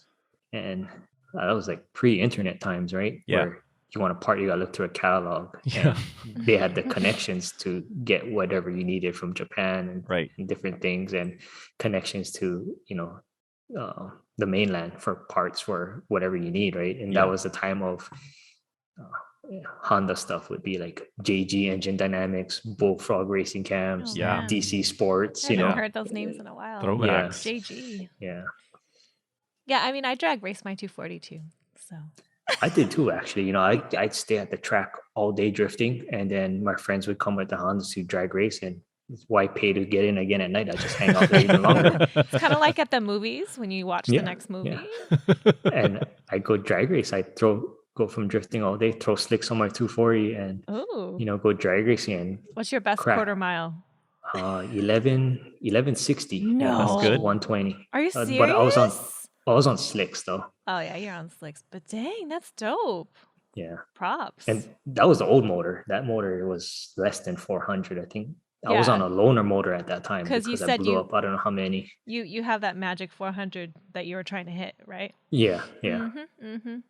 That was a lot back then. Like now it's nothing, right? Now they're like 1,000 horsepower running all day long with no problems. Yeah. 400 was like, ooh, I don't want to go past that. Everything's going to blow up. Yeah, right. But I mean, I guess we're missing the transition, right? Because you did switch over from your Hachiroku fairly early. Yeah, how long did you have your Hachiroku before you switched? How long did you have it and were going to drift session events before you switched? I'd say at least a year. Yeah, Justin had said you only had it for like 5 months, something like that. But, No, it was longer than that because I had it for a while because I know, I went through like 4 motors on that thing, I think. What? Oh my gosh. Wow. Are you an angry driver like Justin? No, it all went to shit in my quest for power. And, what, did you throw a turbo on there? What'd you do? No, I started messing with the 20 valve individual throttle bodies. Okay. I don't know what happened to that motor. I think it was getting tired, or no, I just wanted to try a high compression motor. like shoes. Yeah, right. Do that, and then it started to go bad after that. I smoked motors and burned rings and not know why, but that's, I think at that time I still didn't really have a really good job yet. And I was trying to, didn't want to spend money on doing standalone. So I messed around with the Japan map sensor ECUs and try and mix and match parts. Club 4AG days, doing research and trying different things. Right. And then you gave up. You gave up on the Hachiroku. You burned so many motors, then you just switched over to S chassis. Yeah. And I think it was around that transition time was when I think I just met Ray Nakadate. Okay. Oh, and nice. He came down for a vacation. And for those of you listening who don't know Ray Nakadate, he's Cause. Like, he's Cause USA, and he is to this day. And another little tidbit is his daughter, Sarah Nakadate, was one of the original members of Drifting Pretty. So little tidbit there. But anyway, sorry. And Cause was one of my first sponsors also. Yes. So long time relationship with them. Yeah, yeah. I actually don't know many Hachiroku guys that transition from Hachiroku to S chassis. So, but you did pretty early on. Do you feel like you are an S13 guy now, or like how does that feel to you? Even though you started in a Hachiroku, are you like in your heart and soul, are you a Hachiroku guy? Do you feel like you're an S13 guy? I like them both in different ways. How it's kind of one of those things, how I hate to put it this way, but how you can never love a person the same way as you love someone else. Like oh, really? two different ways, right? Okay. You can't. It sounds like you've had this conversation before, Barry. No, it's just tiptoeing right now. I love the Hachi because it taught me a lot of the fundamentals. Yeah. And I took what I learned from the Hachi. Yeah. And transfer that over to the S chassis driving. And that makes you a way better driver, Yeah. And, the Hachis were so unpredictable and twitchy at times that when you do that kind of stuff to S chassis, it kind of takes it and it looks cool when you do it, when you toss it around and stuff. So it helped. But I think the reason why I lean more towards S chassis because of the parts development. There's so much parts for it out now, and they were kept coming out with parts and parts and parts. And in the end, the limiting factor with the Hachis would be the solid axle on the rear end. Yeah, you couldn't really do much with it. And power. So how does it feel to be one of? I mean, you and Steve Oliveros, and who I think you guys were among the first to kind of cross over from Hawaii and go compete in Formula Drift, like a pro series. How did it feel to be one of the first to kind of come over to the mainland? Was there a culture shock? No, not really. I mean, the only culture shock I think I actually ran into is in Hawaii when you meet somebody, you shake hands and you shake hands. But when I got to Cali and stuff, somebody's like, "Hey, what's up?" And then you do the shake hand, but at the same time you do like a high five and a fist deal. you know what I'm talking about? Yeah. Let's do it. Do it. Oh no, like. Oh, yes. Like that? Yeah. Or this? Yeah. Okay. Something like weird, that. I'm like, my hands don't know what to do. I'm just a normal firm handshake. Hey, what's up, I'm the same, Barry, because I'm a girl, right? Do you guys do that? So people don't do that to me. Yeah, okay. But some of my drifting homies would do that to me. So I feel like I probably know how you feel because people were like, "Oh, Barry don't know how to do it, but I'm gonna do it." But yeah. Was it weird seeing all the mainland guys doing shakas when they're, like playing to the crowd and stuff like that?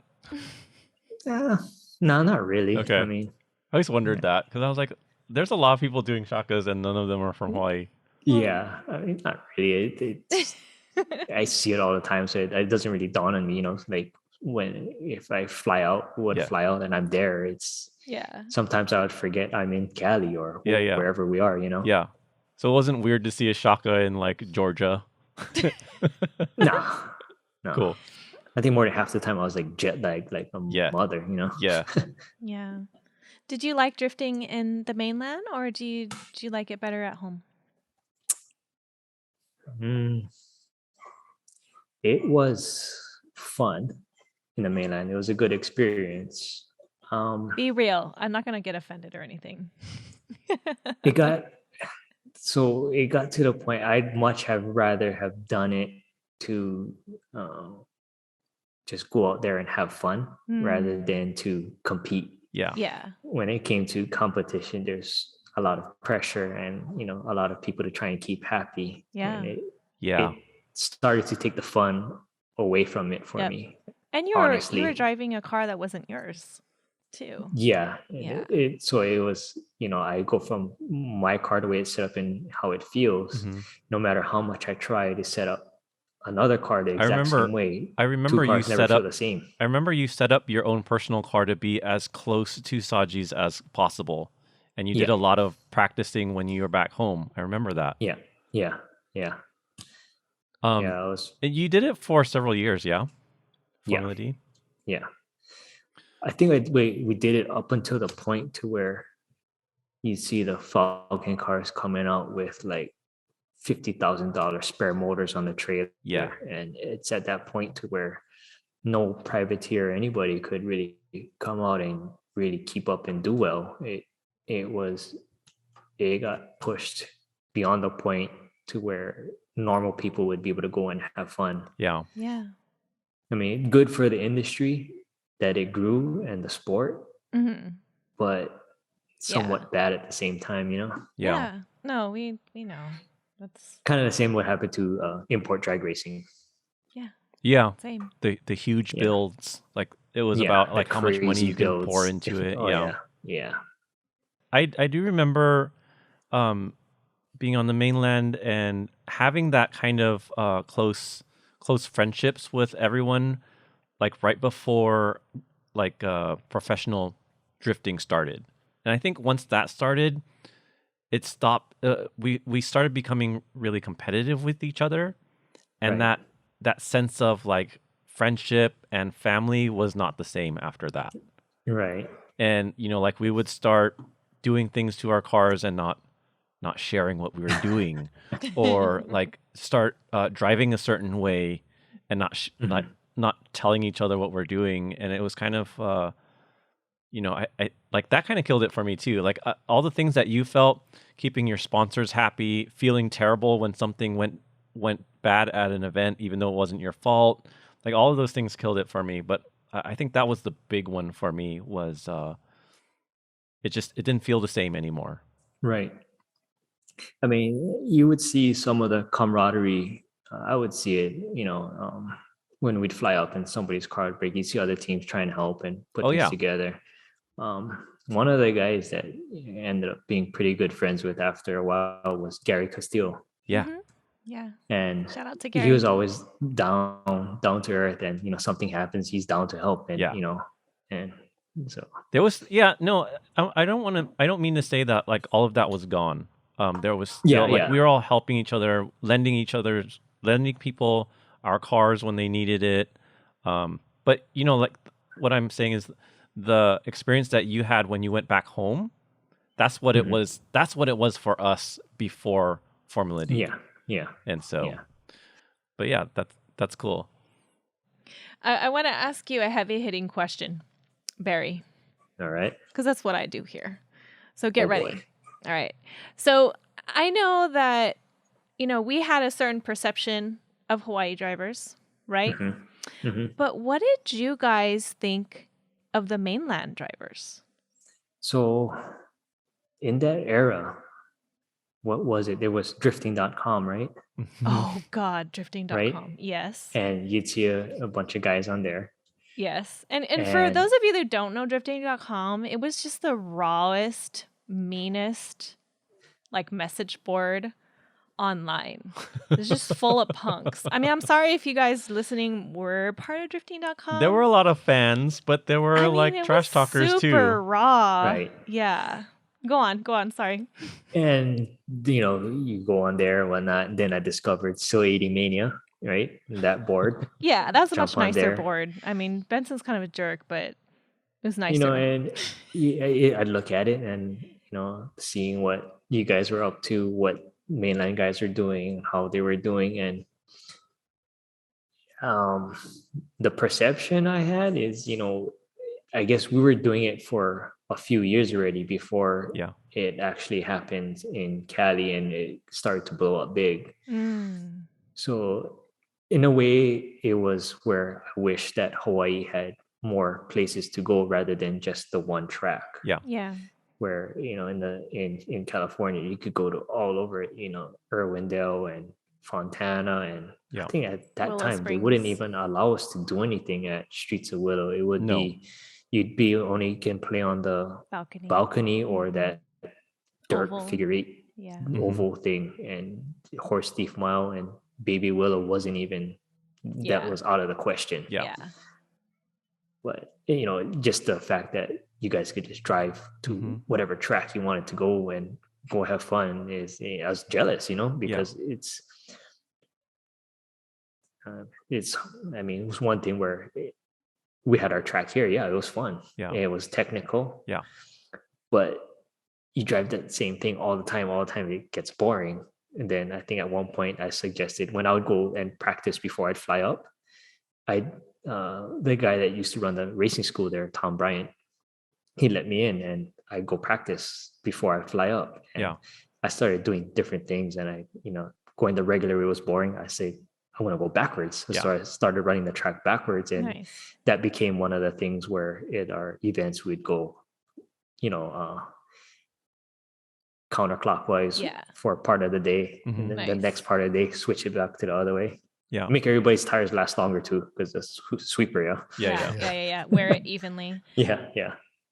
I want to touch on, how your perspective of us is important because you guys were really good and you had already been doing it for. I mean, even before Drift Session, we've talked to some people who were drifting before Drift Session. Yeah, and to know about drifting in '96 and even to dabble, even if you weren't like serious, about getting really good at drifting, you guys started early. And in the early 2000s when Drift Session first started, it didn't take long before you guys were able drifters and you guys were doing things that we were not doing on the mainland yet. And I want to stress to the listeners, this is exactly why I wanted to give credit to Hawaii, because for a small period of time before professional drifting started, Hawaii had the best drivers in all of America. And I don't think people know that. And you guys taught yourselves. You guys were also, you guys were influenced by or inspired by what you guys saw in Japan, but you guys were doing it before the rest of us were. And I think it's important for everyone to know. So I just wanted to say, you guys were really good, and you should deserve you deserve credit for that. Flowers. That's the key word. We're well, we ain't got no track no more. Yeah, there's no track. When was the first? I mean, and I want to go back really quick. I mean, I know I want to talk about the track too, and what's going on with that, but also. You guys had a lot of Japanese drivers come too. And they were there to hang out and have fun. And on vacation. They'd fly them over and they come to the track, have fun, hang out. And I remember when I first met Will, and he came to, I've seen him in D1 in California. I met him at SEMA show when he first flew his car over. I'm like, oh, this is the man. I always wanted to meet him. And he flew down to Hawaii. They brought him in and he was driving Royce's car, I think, and Yes. Yeah, he chasing told me that around in my story. 240. And that I was trying to my best to outrun him, and I'm trying to look in my side mirror as I'm going. I'm like, oh look, he's going straight, because that's how you have to be back then, right? With the big power difference. Yeah. But and I talked with him with 2 translators, right? And and every time I would see him at D1 after that in California, he'd look at me, he'd take a double look, and he'd recognize me and he remembered me. So Yeah. that was cool. Yeah, they saw you as friends, really. Yeah. And I remember when Hibino came down, Mm-hmm. it was, right after his jumping drift at Ibisu, Yeah. where I think he put the top secret car into the wall, right? Yeah. In that 1D1, and that was all the craze. Hibino, and Mhm. they flew him down, and he came down, and we're talking story, and he ended up coming out with us one night. He wanted to see where Tantalus was, Yeah. and so he was with one of our other friends that could speak Japanese, and we're at one of the lookouts, and I forget what they were talking about, but he ended up we were saying something, and he thought we were going to leave him up there, and he says in Japanese, like, well, how am I going to get home? Like, what are you talking about? I know one event there was Team Julius. Yes. I don't know if you remember those cars. Of course. So Iconic. jealous. Those cars came So down. jealous. Oh my gosh. I don't know who drove it, but the car was iconic for me. Yeah. That was one of Benson's faves. Agreed. And I think during that time, I believe it was Ken Miyoshi's event, possibly Drift Yes. Show Off. Yeah. He brought down the Kumakubo. K Office, the blue S15, Yep. and then the S13 truck thing. Yes. And it was Kumukubo and was it Kazama. Kazama. Yeah, they were driving, and to watch them and how they attacked the track Yeah. was really interesting Together. to see their lines. Yeah. Yes. They took a different line than we were taking. Yeah, and they didn't drive it the same way that the signal guys were driving. Yeah. So it's interesting to see, Yeah. compare and how different Yeah. people take their lines. Funny story about that one was during that time I was hanging out with another group of friends that they opened up their own shop. It was Endless Garage, and I haven't heard that in a while. yeah, and the cars were being stored there, Oh and man. they left them there, and I think it was almost time. I think they were done with the event, and I think it was Forrest and some other people.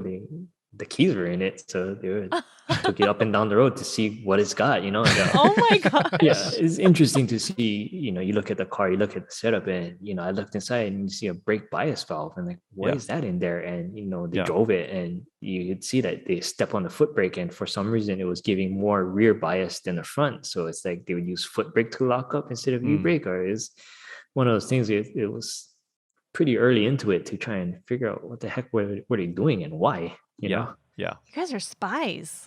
We didn't get to do that. Well, I mean, you see the fast cars, you want to make your car fast too, right? Yeah. Not to mention, you yourself, you were featured in Option Video when Drift Tengoku came down and recorded some stuff at the Drift session as well, right? Oh, right.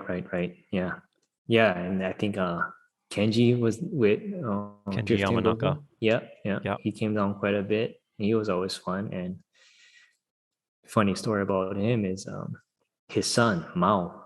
He was a little boy back then, and I just seen recently his son is actually competing in Japan. Yeah. That's so cool. I think I asked him on Facebook, is that Mao? Like little Mao? Yeah. He's like, yeah. I was like, what? And then no, that made me feel old instantly. Yeah. You're a dad, right? Yeah. Yeah. I mean, what do you hope for your kids? Are you grooming them? My son, I'm trying to, but kids nowadays where they prefer electronics over other things. Yeah. Well, at least get them drifting video games. Yeah. So he enjoys the drifting things and the cars, and he knows a lot about the cars. But when it comes down time to come outside and help dad and do this and do that, You don't want to do that. he's out there for maybe like 10 minutes and he'll go back in the house. But lately, I mean, so he's getting older now. He just made 11 in November. Get him on a simulator. I was thinking about that, but I got one of them drift go-karts for him to play with, but I only got my tow truck. I don't really got a truck anymore to transport it, but he can kind of do it. But it's he's getting to the age to where I recently scored another S chassis. So I got a 98. It's been sitting. A what? A 90? 98. Oh, you S1E10. fancy. Cody. And no, Barry, that's too nice, man. You gotta start him with something else. I'm kind of using it as a leverage for now, you know. It's one of those, come out here and help me, and then maybe you can have it, you know. And then he starts talking to me about SR or this, and I was like, no, dude, you ain't getting no SR. If I had an SR when I was 15 and driving, I'd be dead, you know. You get this KA. It's really special. You gotta earn it. This truck motor, you can have it. Barry, we were talking about like you and your son, and you know, you hopefully being able to inspire him to get into cars too. And that reminds me of a conversation I had with you earlier. We were talking about Layton, who did the intro for us for our Hawaii episode. And Layton was telling me how he has the best memories of being a little kid at the track and getting to see his idols and like actually becoming friends with them. And you were one of those idols. Oh. And I was asking you, you know, did you, or Barry, Layton told me that Barry was so nice and he was really friendly with me, and I would ask him questions. Barry would answer all my questions and like really kind of like take him under his wing. And like, I think you gave him a ride, and he's just like, he was so grateful because he didn't understand why you would do all of that for him. And I was asking you, like, did you know at that time you were pretty young. I imagine you were in your early 20s when that happened. Yeah, I believe so. And I asked you, did you know that you were inspiring the young generation? I don't see. That's the weird thing, is I never looked at myself as being somebody's idol or anything. I was just out there having fun, you know. Right. And as far as, you know, inspiring them, I mean, I can remember when I was their age, you know, and I wanted to go and do cool things with cars and whatnot, and just, I guess my generation to that generation that was playing with cars it's totally different, right? And until the import stuff started coming around in the hypersports thing, and you know, I guess it kind of rubbed off from me where I was 15 years old hanging out with guys that were in their 20s, and you know, they taking me under their wing, letting me do stuff, and you know, and it's when they came out to the track and stuff like that, it was I figured, you know, that if they're that hungry for it, that they don't even have a car yet, and they would make their dad take them out to the track all the time just to come and watch. That they're dedicated. These guys are going to be the next generation. And you know, you want to almost like pass the torch, right? Because one day we're going to be too old to be doing this kind of stuff, and they're going to be able to carry it on, and hopefully that one of those things they're going to remember, and they'll help the same way. And I see that you talk about the next generation, right? And so now Layton is older, right? He has a shop. He wants to go drifting. But there ain't no dang racetrack. Exactly. Yeah. So, I mean, what are your thoughts? I mean, I know that you were there when HRP closed down. And so you want to touch on that and tell us how that was and what year that was and then, you know, what's it going to be like for Layton? I don't even remember the year it closed down. It must have been 2006. Yeah, 6. And did that change things for you? At first, you know, it's one of those, oh no, we're going to get another one. We're going to get another one. Yeah. And then it got dragged on and to the point where we're like, shoot, I don't think we're getting another one. And then there's a whole big, not scandal, but, you know, there's things that happened and we didn't have one for a while. But I believe you spoke with one of the guys, Michael Kitchens, and he's been trying to bring it back and start a privately funded racetrack in Hawaii again. How do you feel about all that? I mean, it's rather than give up hope, you know, and say it's all done. No, I'm going to hang on and wait. And at this point in time, you know, I'm busy raising kids, busy working and stuff like that. And it gives me time to, you know, mess with the car some more and try and get it ready for if we do have a track. And if not, I'm going to hit that point to where the kids will be older, don't need as much attention from me. And I can ship my car up to Cali and store it at your guys' house, right? Yeah, by then we'll have a ranch. And then we'll drive we'll drive our shit to the next Clutch Kickers or something. No, we'll just buy a big property. We'll go drifting on our own property. We can do that too. That's the game plan. I'm down, Barry. I kind of like that. I feel like you know, I didn't compete in Formula D long enough, and we didn't get enough time as teammates, and I would love to like do that as old guys.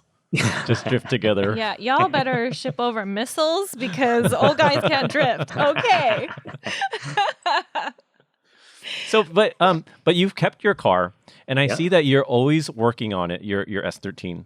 And you just said earlier in this interview that the AC blower went out, and you were going to go home and fix it. So your car is always ready to go.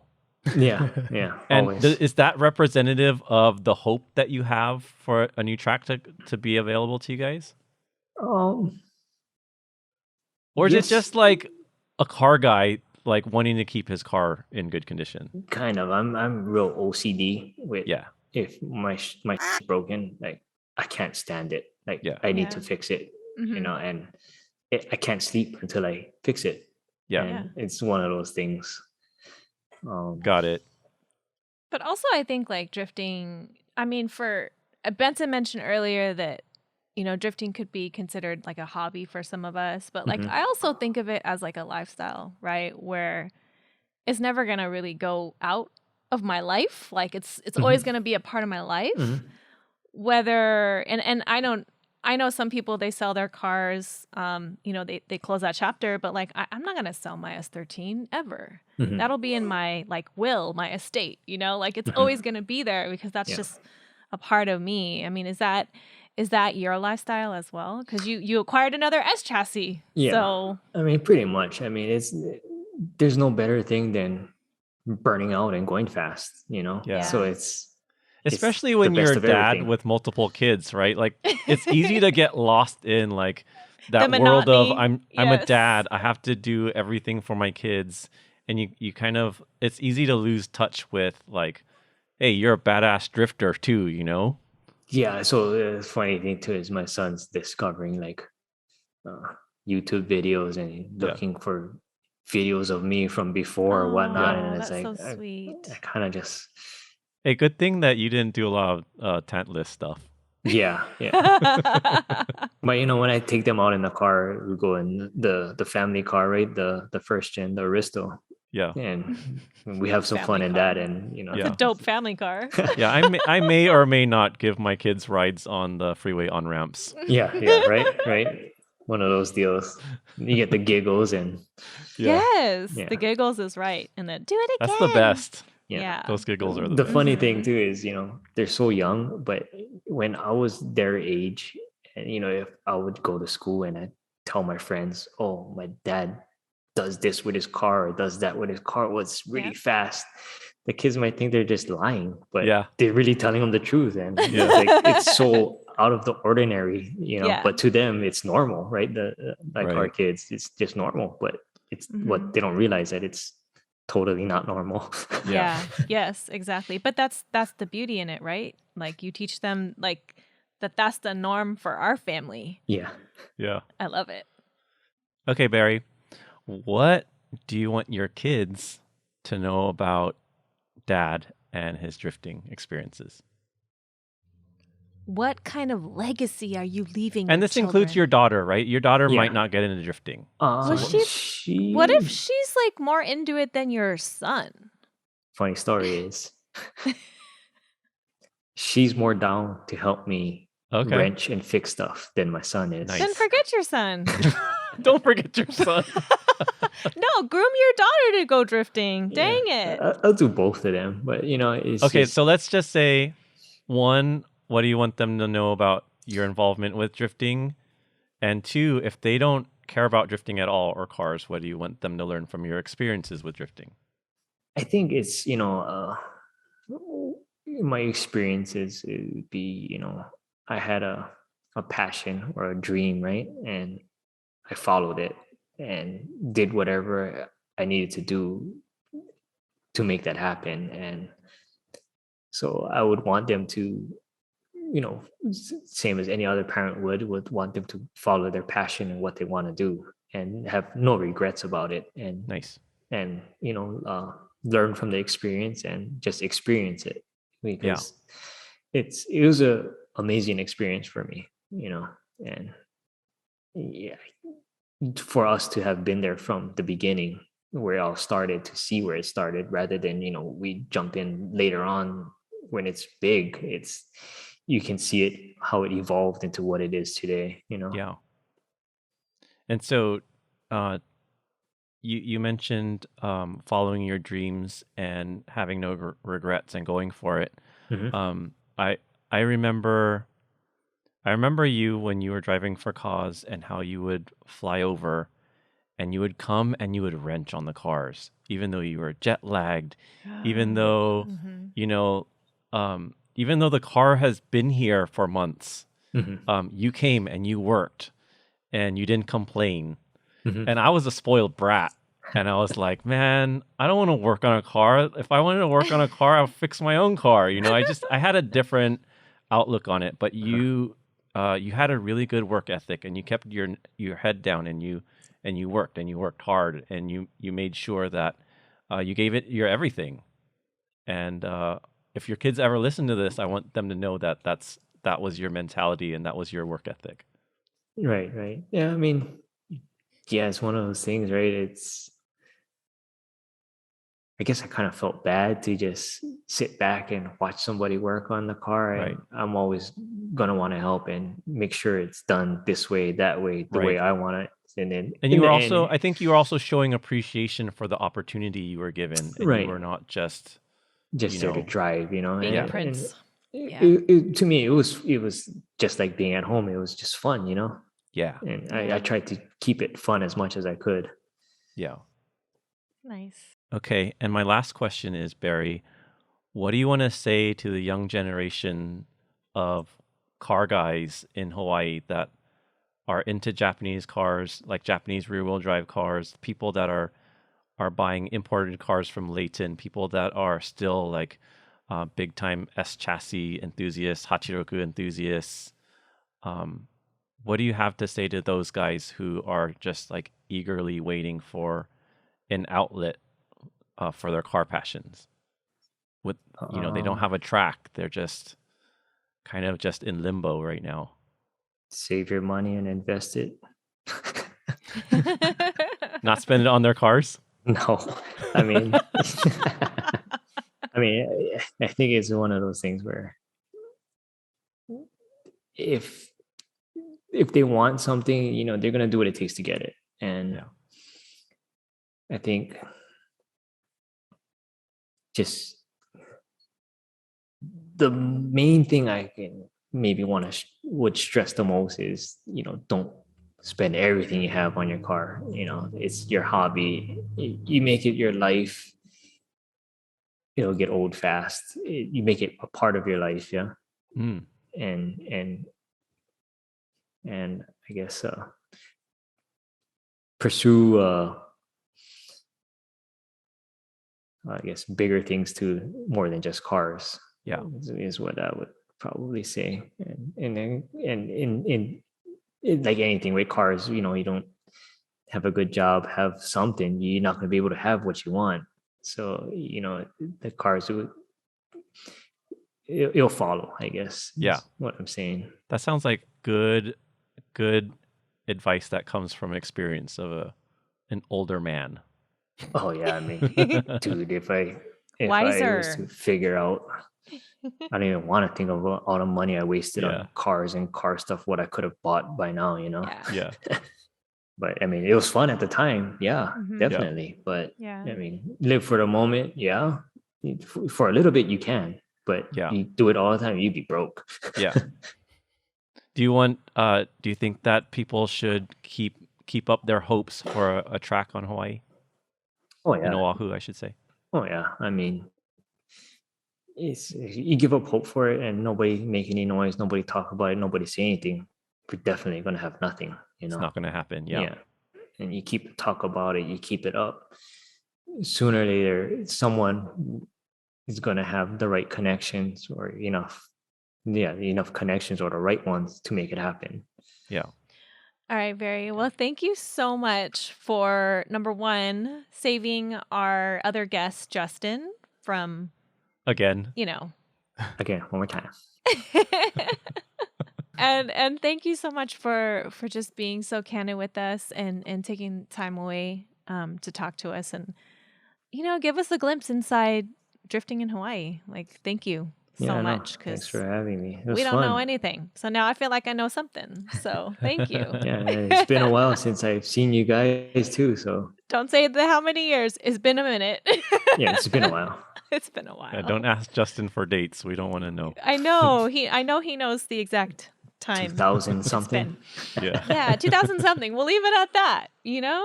But thank you so much. Yeah, thank you, Barry. Send your love to the kids for us. Appreciate you a lot. Yeah, will do. All right. Thanks, Barry. Right. And that wraps up part 1 of our 2-episode series on drifting in Hawaii. Remember, this episode is sponsored by Information. Guys, please follow us on Instagram at SaladyMania, and you can visit us at podcast.saladymania.com and check out our YouTube channel featuring videos and photos of our guests from today's interview. Leave a message on our hotline too. We haven't heard from you guys in a while, so make sure to leave us your questions and comments and tell us about the first time you fell in love with drifting. Leave your message or text to 323-607-6075. Once again, 323-607-6075. And guys, we'll see you in the next one.